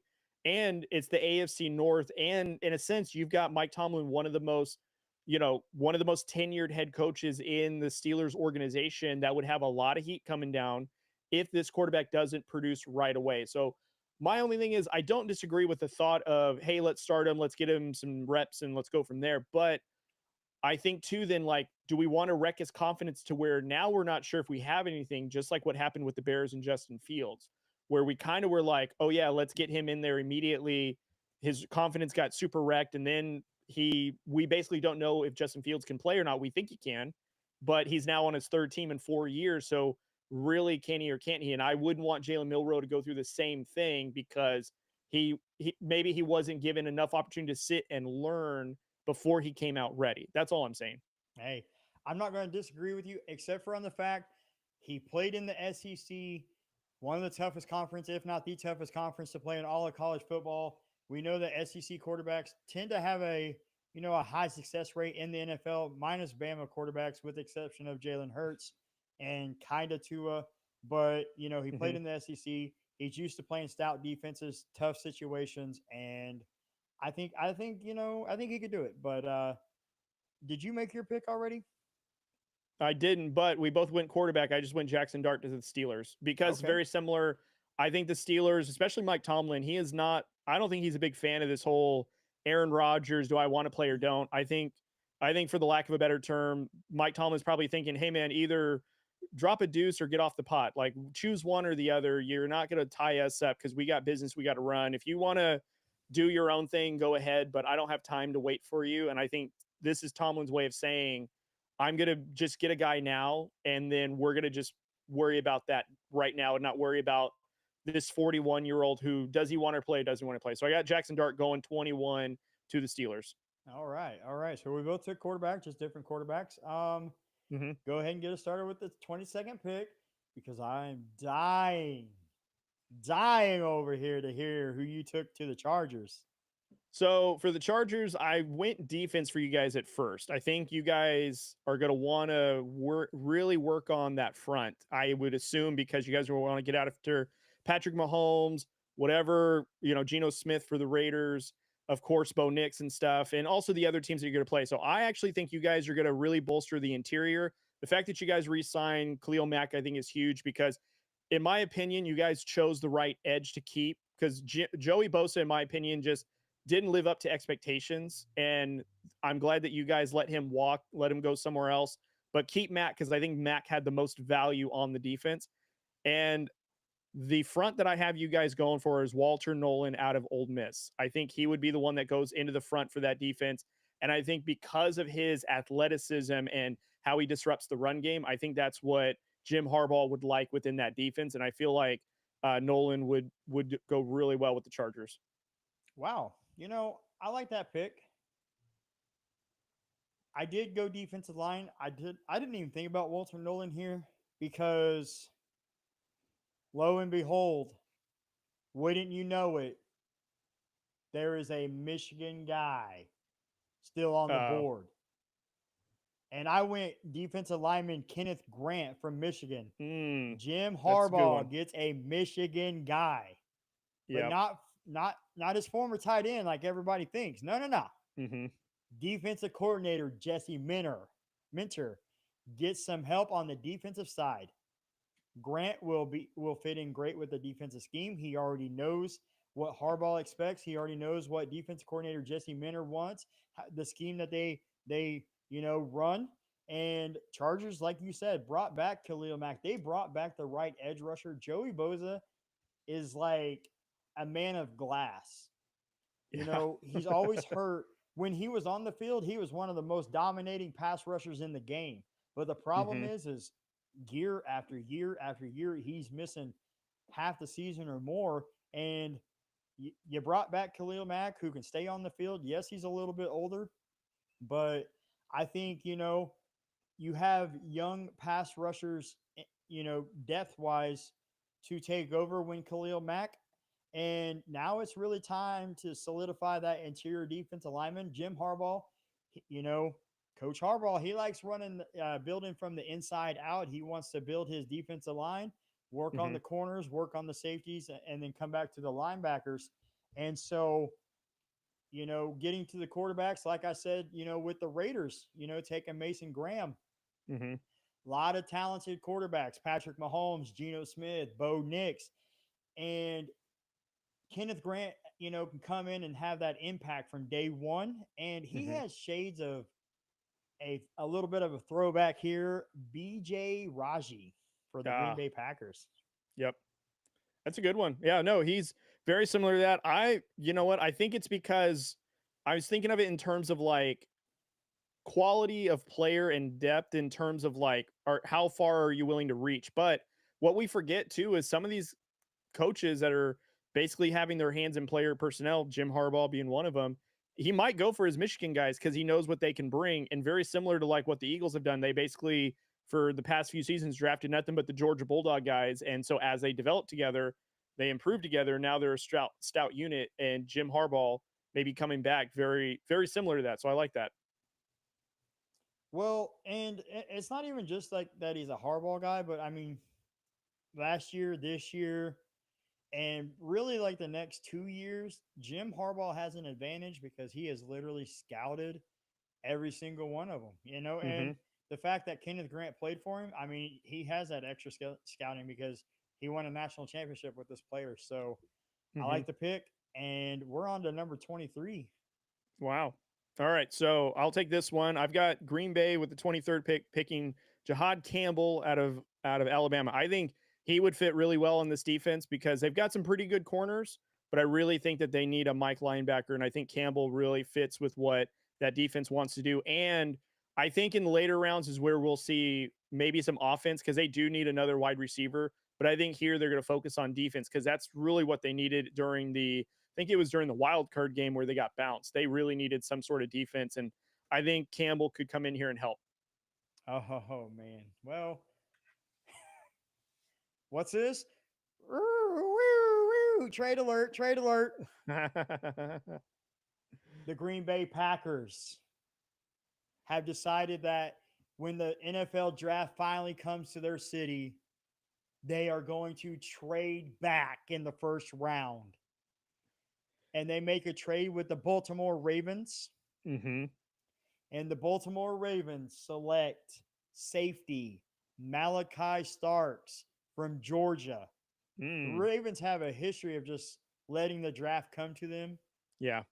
but they desperately need help in the secondary. Desperate, desperate need. They have a few extra picks to work with this season, so they're able to kind of throw in a little package, help the Packers accumulate a few extra picks. Packer fans can't believe it. The draft's finally in their hometown, and now they have to wait. Maybe the Packers don't even draft in the first round in this mock draft. Who knows? But in this one, they're going to trade back. Ravens trade up. They get Malachi Starks to kind of really help solidify that defense and get a ball hawking safety. If there's one weakness on the Ravens, offense, defense, it's that secondary. Yeah. And there's nothing. I mean, we can't hide the fact that their secondary was trash last season. So they get a Mm-hmm. big they get a big playmaker on the defensive side, Malachi Starks. He kind of reminds me of Kevin Byard. Mm. Okay. Yeah, that's a good one. I like that draw. It's a good one.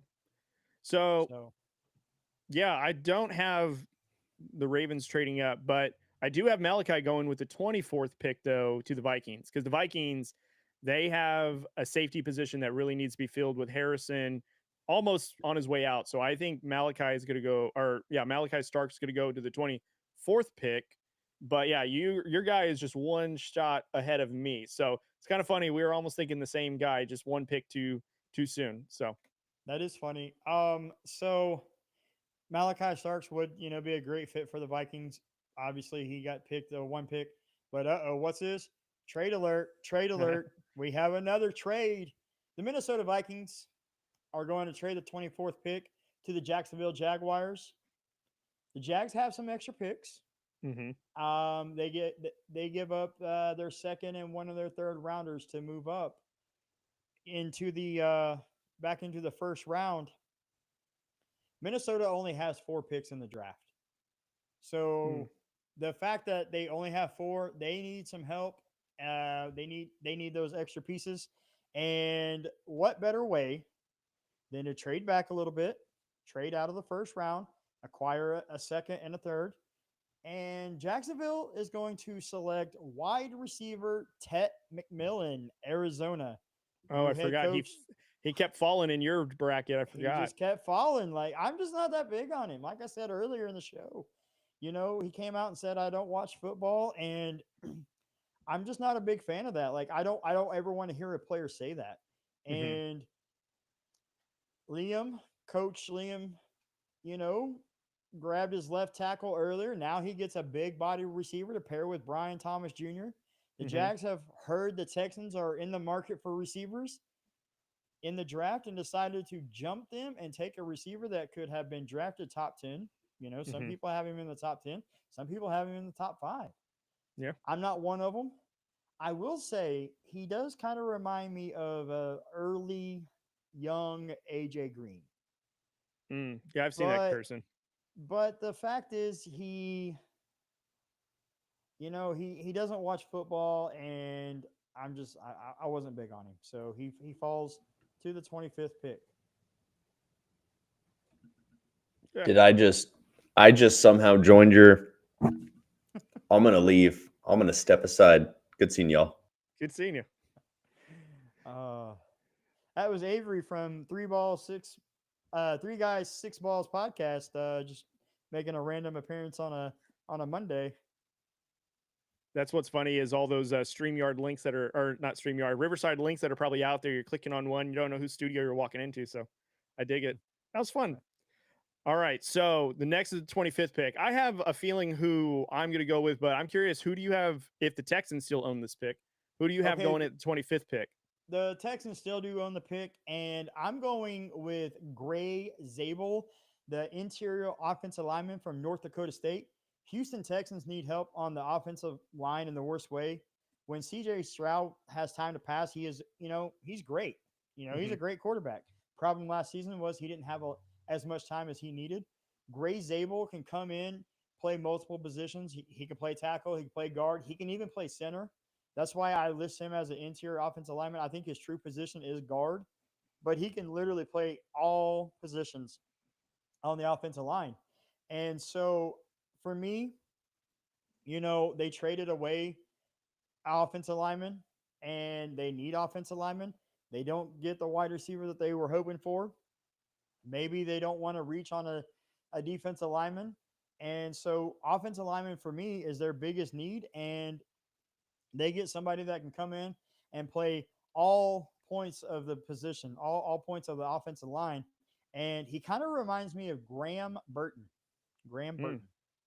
Man, you got some great pools with some comparisons here. I'm pretty impressed. Thanks.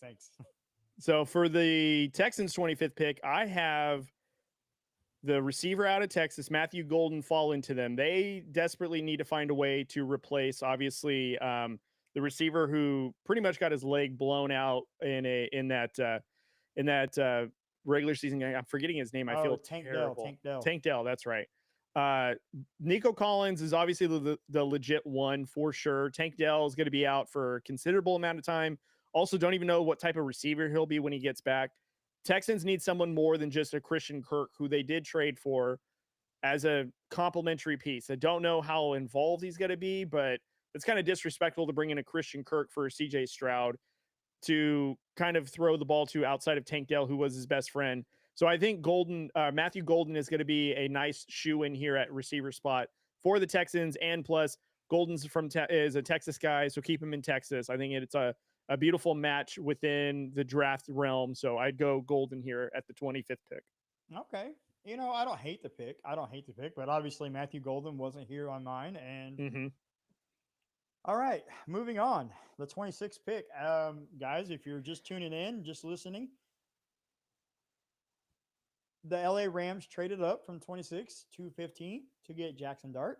With the 26th pick, the Atlanta Falcons take cornerback Jahdae Barron, Texas. I almost had the Falcons taking him with the 15th pick. Now the Falcons get him at 26, get a little extra draft capital. The Falcons definitely need to bolster their secondary.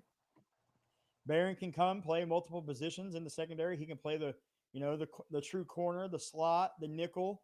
So, I feel like Barron will come in and give that defense the help that they desperately need.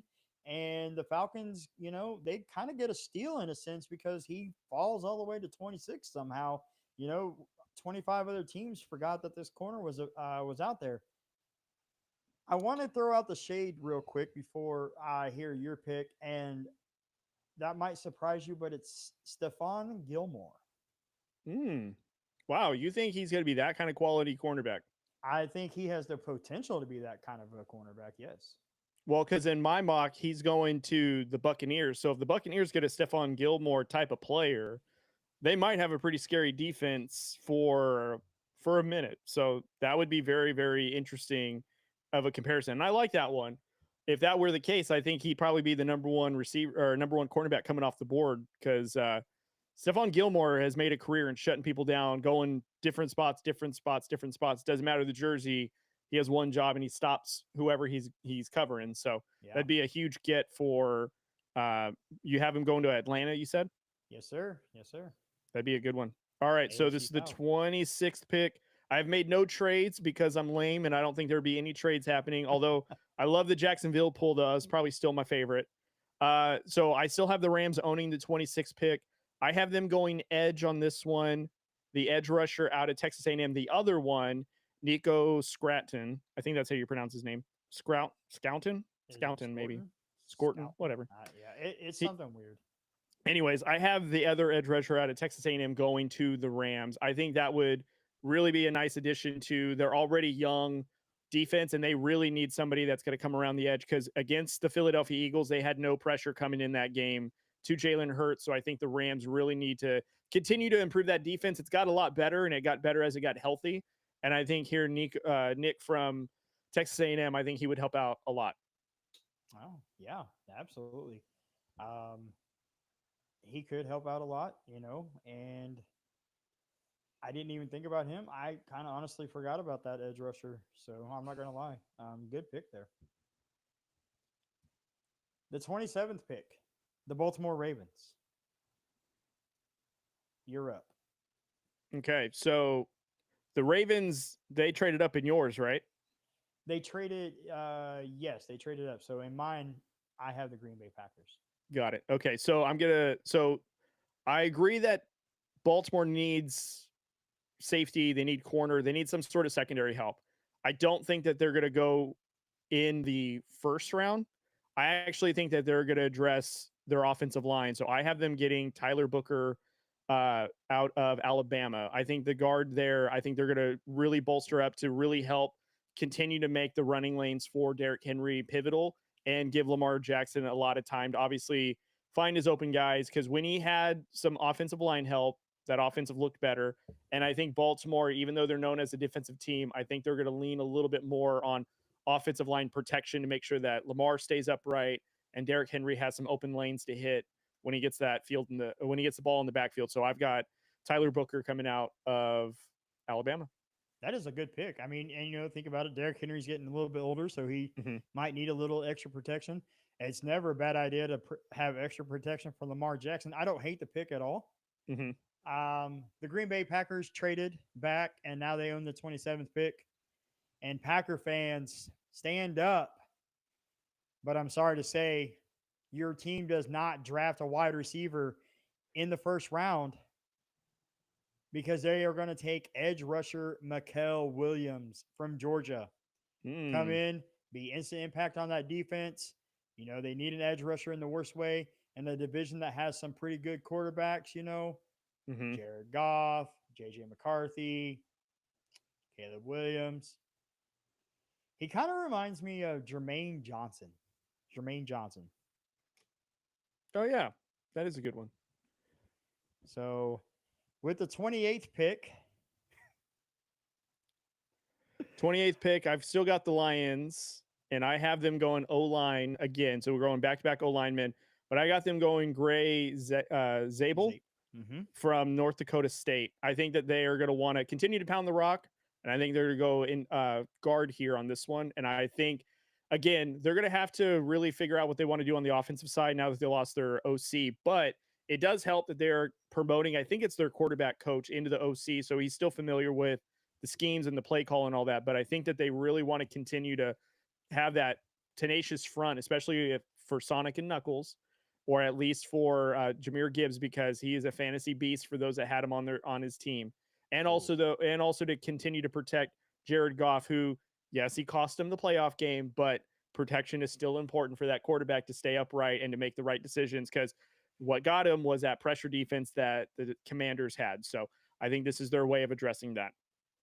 Okay. I like the pick. I mean, obviously, I had Zabel going a little bit earlier. I don't hate that pick for the Lions. Oh, wait. You're not going to believe this. We have another trade. I got to the point where I was like, you know what? Like, I want to have a little fun with it. Do I think that they're going to trade? Probably not. But you know what? Screw it. It's my mock draft. I can do what I want with it. Yeah, do it. With the 28th pick, the Detroit Lions have traded to the reigning Super Bowl champions. And I know it's crazy But the Eagles have some extra picks to work with. They Mm-hmm. don't need they obviously don't need a whole lot because they just won the Super Bowl, and they brought back some of their own, especially today with the signing of the extension of Cam Jurgens. So Mm-hmm. they don't need a whole lot. And with the 28th pick, the Eagles select safety Nick Imawari from South Carolina. They don't need a lot. They obviously need a safety, trading CJ Gardner Johnson. Mm-hmm. What better way than get a freak of an athlete at safety? Somebody like a DK Metcalf type at safety. Oh wow, yeah. I mean, just big, physical, ran a solid 40, and he kind of reminds me of, and I'm probably going to butcher the name, Obi Melifonwu. You're probably right, but I believe he was the safety for Seattle. oh yes. Okay, that's a pretty good one. So he's obviously he's a power hitter for sure. So Oh maybe yeah, also like a Cam Ward type of safety where he's just going to take your head off if you come across the middle. So yeah. buyers beware. Hmm. All right, I like that a lot. Ooh, who do you have at the 29th pick? Okay, the Washington Commanders with the 29th pick take running back Trayvon Henderson, Ohio Mm, State. The Commanders shock everyone. Okay, they're going to shock everyone and take a running back in the first round. I know that they have needs of bigger, their other positions are bigger needs like mm-hmm, edge, corner. But Washington doesn't want to wait for a team like the Chiefs to mm-hmm. to let Henderson be sitting there at 31 and take him. So the Commanders take him. I think he'd be a perfect complement to Brian Robinson Jr. Henderson ran a 4.3940 back at the combine.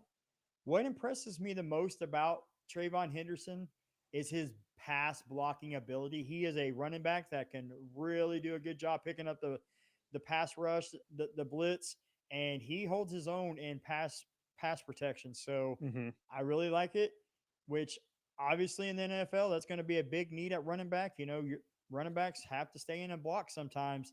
Mm-hmm. And he's a better version of Tajay Spears. He's a better Mm, version of Tajay Spears. Tajay Spears was kind of like a smaller frame, stockier running back with decent speed who mm-hmm. could pass block really well. But I think Henderson does a better job of that. And you got your power back Brian Robinson Jr. at the goal line. You got Henderson who can break it open in the middle of the field, and I think it'd be a perfect 1-2 punch.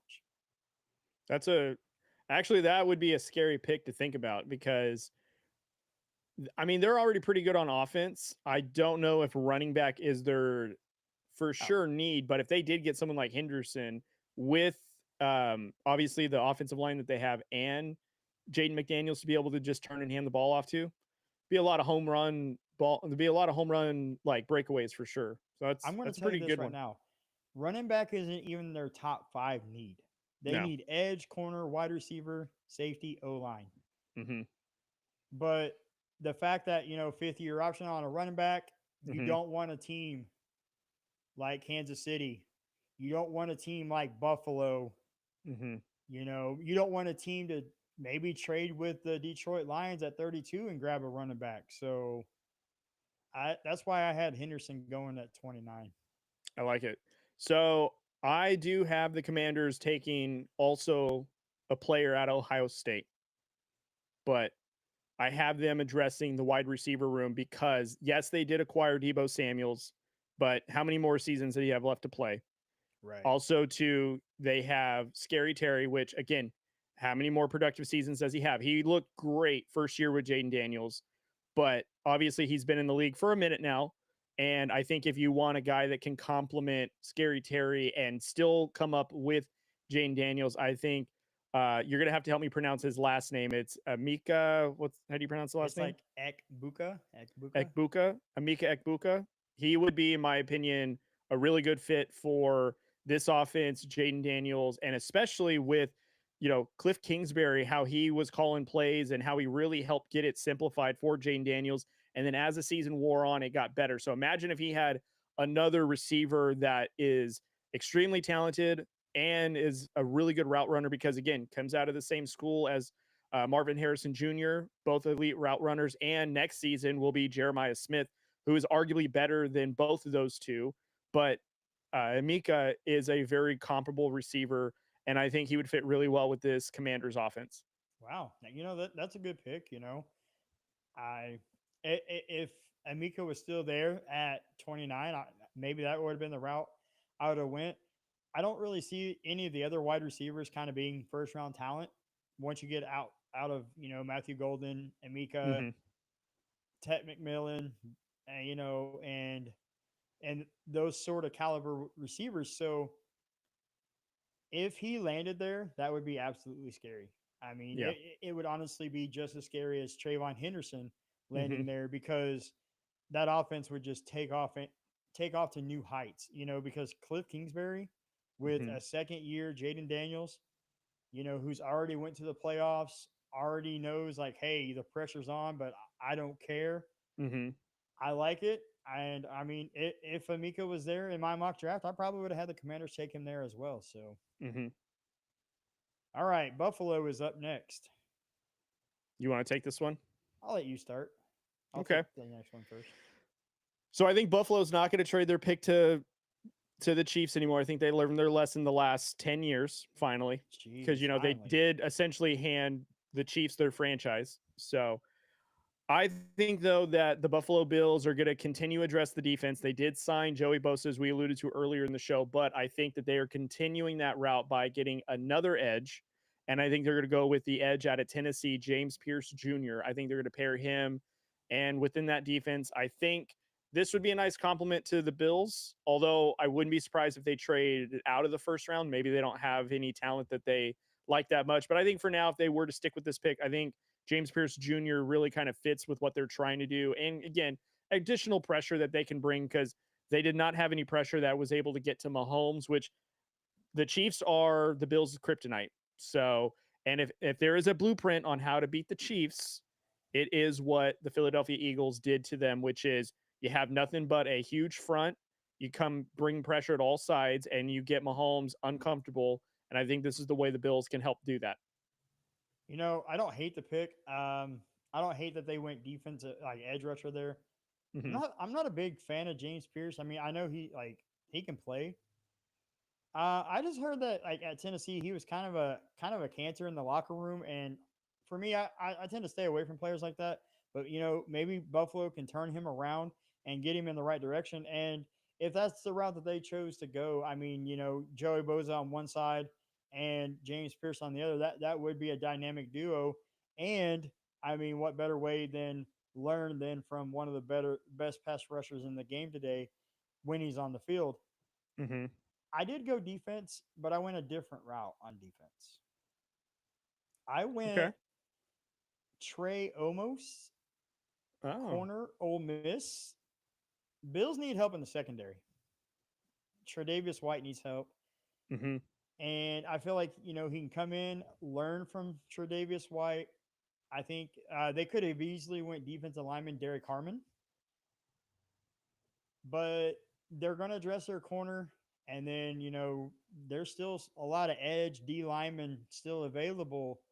I think they go get their corner. Trey almost is a big corner. He's 6'1", 190 pounds. So, Mm-hmm. Big physical corner. And I know the Chiefs have a lot of speed, but if you could find somebody to take out, Travis Kelce, like, line a corner up against Travis Kelce and be able Mm-hmm. to take him out of the equation, I think you really have a good shot at slowing down that Chiefs offense without the pass rush. And if I'm not mistaken, the Bills do have another decent pass rusher opposite of Joey Bosa, so Mm-hmm. not named Von Miller, but I think corner would be the bigger need. He kind of reminds me of Terrion Arnold for out of Detroit right now. Yeah. Just a Yeah, that would big actually be physical a really corner. good complementary piece in Detroit, because they could use another secondary. I think that they may get secondary later on, because again, we've said this a bunch of times. There's a lot of depth in terms of defense for later rounds. You don't necessarily have to spend a ton in the first round if you don't want to, which that's why I wouldn't be surprised if they traded out of it and then just got some second day picks and then went from there. Right. Yeah. That was a good pick. That was a good pick. I'm gonna let you. I'm gonna go first on this one because I want to go second on the next one.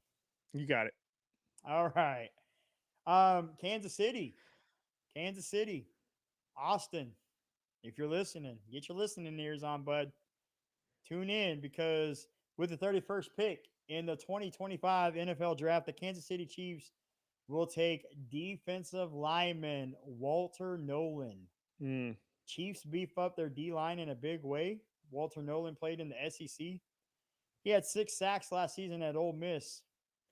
Getting to the QB isn't his strong suit, but he is a great run stopper, which was a big weakness of the Chiefs last season. But honestly, like pair him up next to Chris Jones and the Karloftis on the other side, and that's a scary defense. That's a defensive front that I wouldn't want to face. And so Chiefs, they get a big defensive lineman to really help play next to Chris Jones. He kind of reminds me of Milton Williams, the defensive tackle that used to play at New England. So another great pull, by the way. Thanks. All right, this is a bad pick for the Chiefs because I don't think you and I, neither one of us are going to like this pick, but this is the player, as I was doing my mock drafts, was falling, and this made the most sense for what the Chiefs needed, and probably especially what their defense needed, because, again, I think what they're going to do is they're really going to bolster up their defense, secondary specifically. I have the safety out of South Carolina, Nick. I think you said it, you pronounce his last name M. Moriway. Yeah, it's like Amalwari or something. I'm not really sure on the exact pronunciation either. Okay. I know who you're talking about. Yeah, I have the Chiefs bringing him in because, again, you just mentioned that when you had him going to the Ravens, that he just lays the boom. And I think that's what the Chiefs are looking to do, is to protect anyone that comes over the middle. And obviously, too, with still having Steve Spagnuolo there on the defense, he loves having a safety back there. I mean, he named several different safeties that the Chiefs have had during their Super Bowl run. I think that this young safety being in there could really be somebody that they can anchor to for several seasons. And I think he would fit what they're looking for, which is why I don't like this pick, because it just makes it that much harder for teams like us to have to challenge him down the field, because they got a safety that we got to worry about putting our guys in danger for. So that's who I have the Chiefs getting with the 31st pick. Man, that would be that'd be scary for sure. I'm not gonna lie. Like, I'm not even gonna sit here and try to act like that wouldn't be, because that would be a scary pick. Walter Nolan would be a scary pick. Mm-hmm. Our best case would be the Chiefs reach on somebody, but yeah. I would love for them to go reach on somebody that's not good. But again, with Andy Reid in that front office, the only way to beat them is to do what the Philadelphia Eagles do, which is actually pay your guys that are producing for you, and not let them walk because of salary caps. And you actually have a chance, because that's essentially the blueprint that the Eagles did to beat them. So yeah, I mean, you get to the quarterback, then you have a great shot. So, all right, here we go. Last pick of the draft. And all right, reminder, so you get. I'm gonna go second, but reminder, the Lions currently own this pick for me. He has the Eagles. Okay. So I can't wait to see you in this last pick. So for me, the Eagles, who have the 32nd pick, draft Kenneth Grant out of Michigan, defensive tackle. I think if he is there and the Eagles don't get this pick, you want to talk about just bolstering up that front. This would continue that domination for the Eagles on that defensive side. So that's who I have. Grant going to the Eagles, 32nd pick. That would be scary, my friend. That would be an absolute nightmare for the NFC East. It would be a nightmare for any NFC team, and potentially could be a nightmare if they made it back to the Super Bowl. If Kenneth Grant falls to 32, my gosh, we're talking elite pass rusher. Pair him with Jalen Carter, and and all the other defensive players on the Eagles team, and all of a sudden they're right back in the Super Bowl. So Yeah, You it know, would not be great. they had the blueprint to stop Patrick Mahomes in the Super Bowl, and it was get pressure on him. You Hmm. make him uncomfortable, make him second guess what he's going to do. Patrick Mahomes most of the season was used to being in control, being able to extend the plays, and Philadelphia said, "Hey, we're just going to come at you. We're going to bull rush you. We're going to send a guy on the edge to contain you, and we're going to try to make you make plays and trust your wide receivers." And I mean, it showed that it just wasn't the case. So that'd be a good pick. Yeah. Well, I'm sorry, Detroit, but we have another trade. The Tennessee Titans realized that they were stupid and idiotic, and they cannot believe that they passed on Cam Ward first overall. Now they don't have a quarterback. Uh-huh.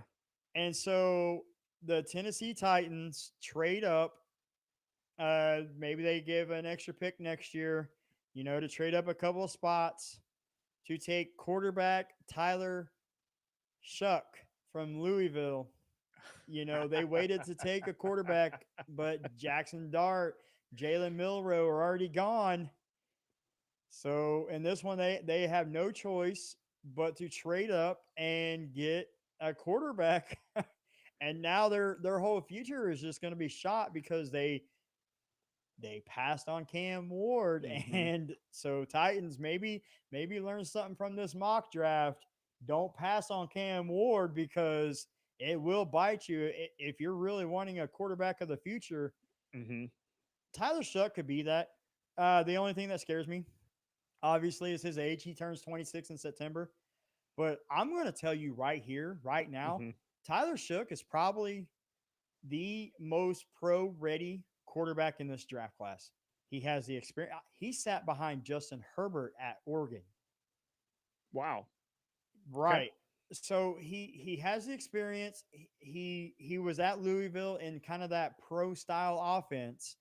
So for me, I mean, he could have easily been picked at 21 to the Steelers, honestly. Mm. And Tyler Shook would have been a player that could have came in and made that offense, what it needs to Hmm. be. But he falls to 32 via a trade up.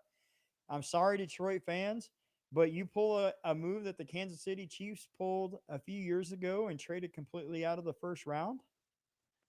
And maybe it'll have the same success for you. Who knows? But If I had to judge a team's record following your mock draft just in the first round, I would project that the Jacksonville Jaguars will be, or actually, no, not the Jaguars, excuse me, the Tennessee Titans will be right back with the number one overall pick next season. They are going to be in the market for Arch Manning next season, or Archie Manning, or Arch Manning, I think is his kid's name.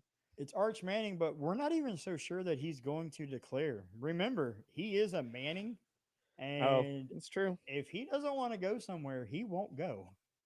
I suppose, but I mean, this is where NLI is getting a little out of hand because of name and notoriety and stuff. You can just sit and collect money, and you don't have to immediately go to the NFL right away, which is either good or either bad. So that's a very interesting perspective. Well, do you have anything else that you want to add before we wrap this up?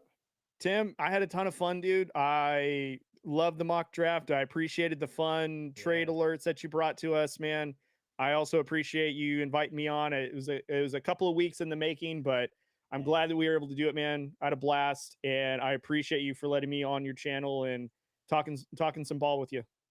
I really appreciate you being here, taking time out of your day. I do want to point out that this is honestly by far my longest episode I've ever done. Now in the regular season, like on Mondays, I used to do 2 hours, Hmm. an hour for college, an hour for NFL. But straight up, just sitting here doing this is the longest episode I have done in one sitting. 2 hours, over 2 hours. We're at 2 hours and 10 minutes. Hmm. It's been a lot of fun, and I hope to have you back on the show. I really enjoyed your takes, and you really brought a real thoughtful and insightful perspective on a lot of these prospects and with some of the picks. Unfortunately, guys, we are out of time. Thank you for tuning in. and listening, whether it was, live or you're going to be listening on Spotify. I could not do this without you. Don't forget to follow the channel across all the platforms. Do me a favor. Also, go follow Drew Code Sports Talk on all the platforms. Show him some love because he took time out of his day to help answer the call. But with that, one last thing, if you want to talk ball, I will answer the call.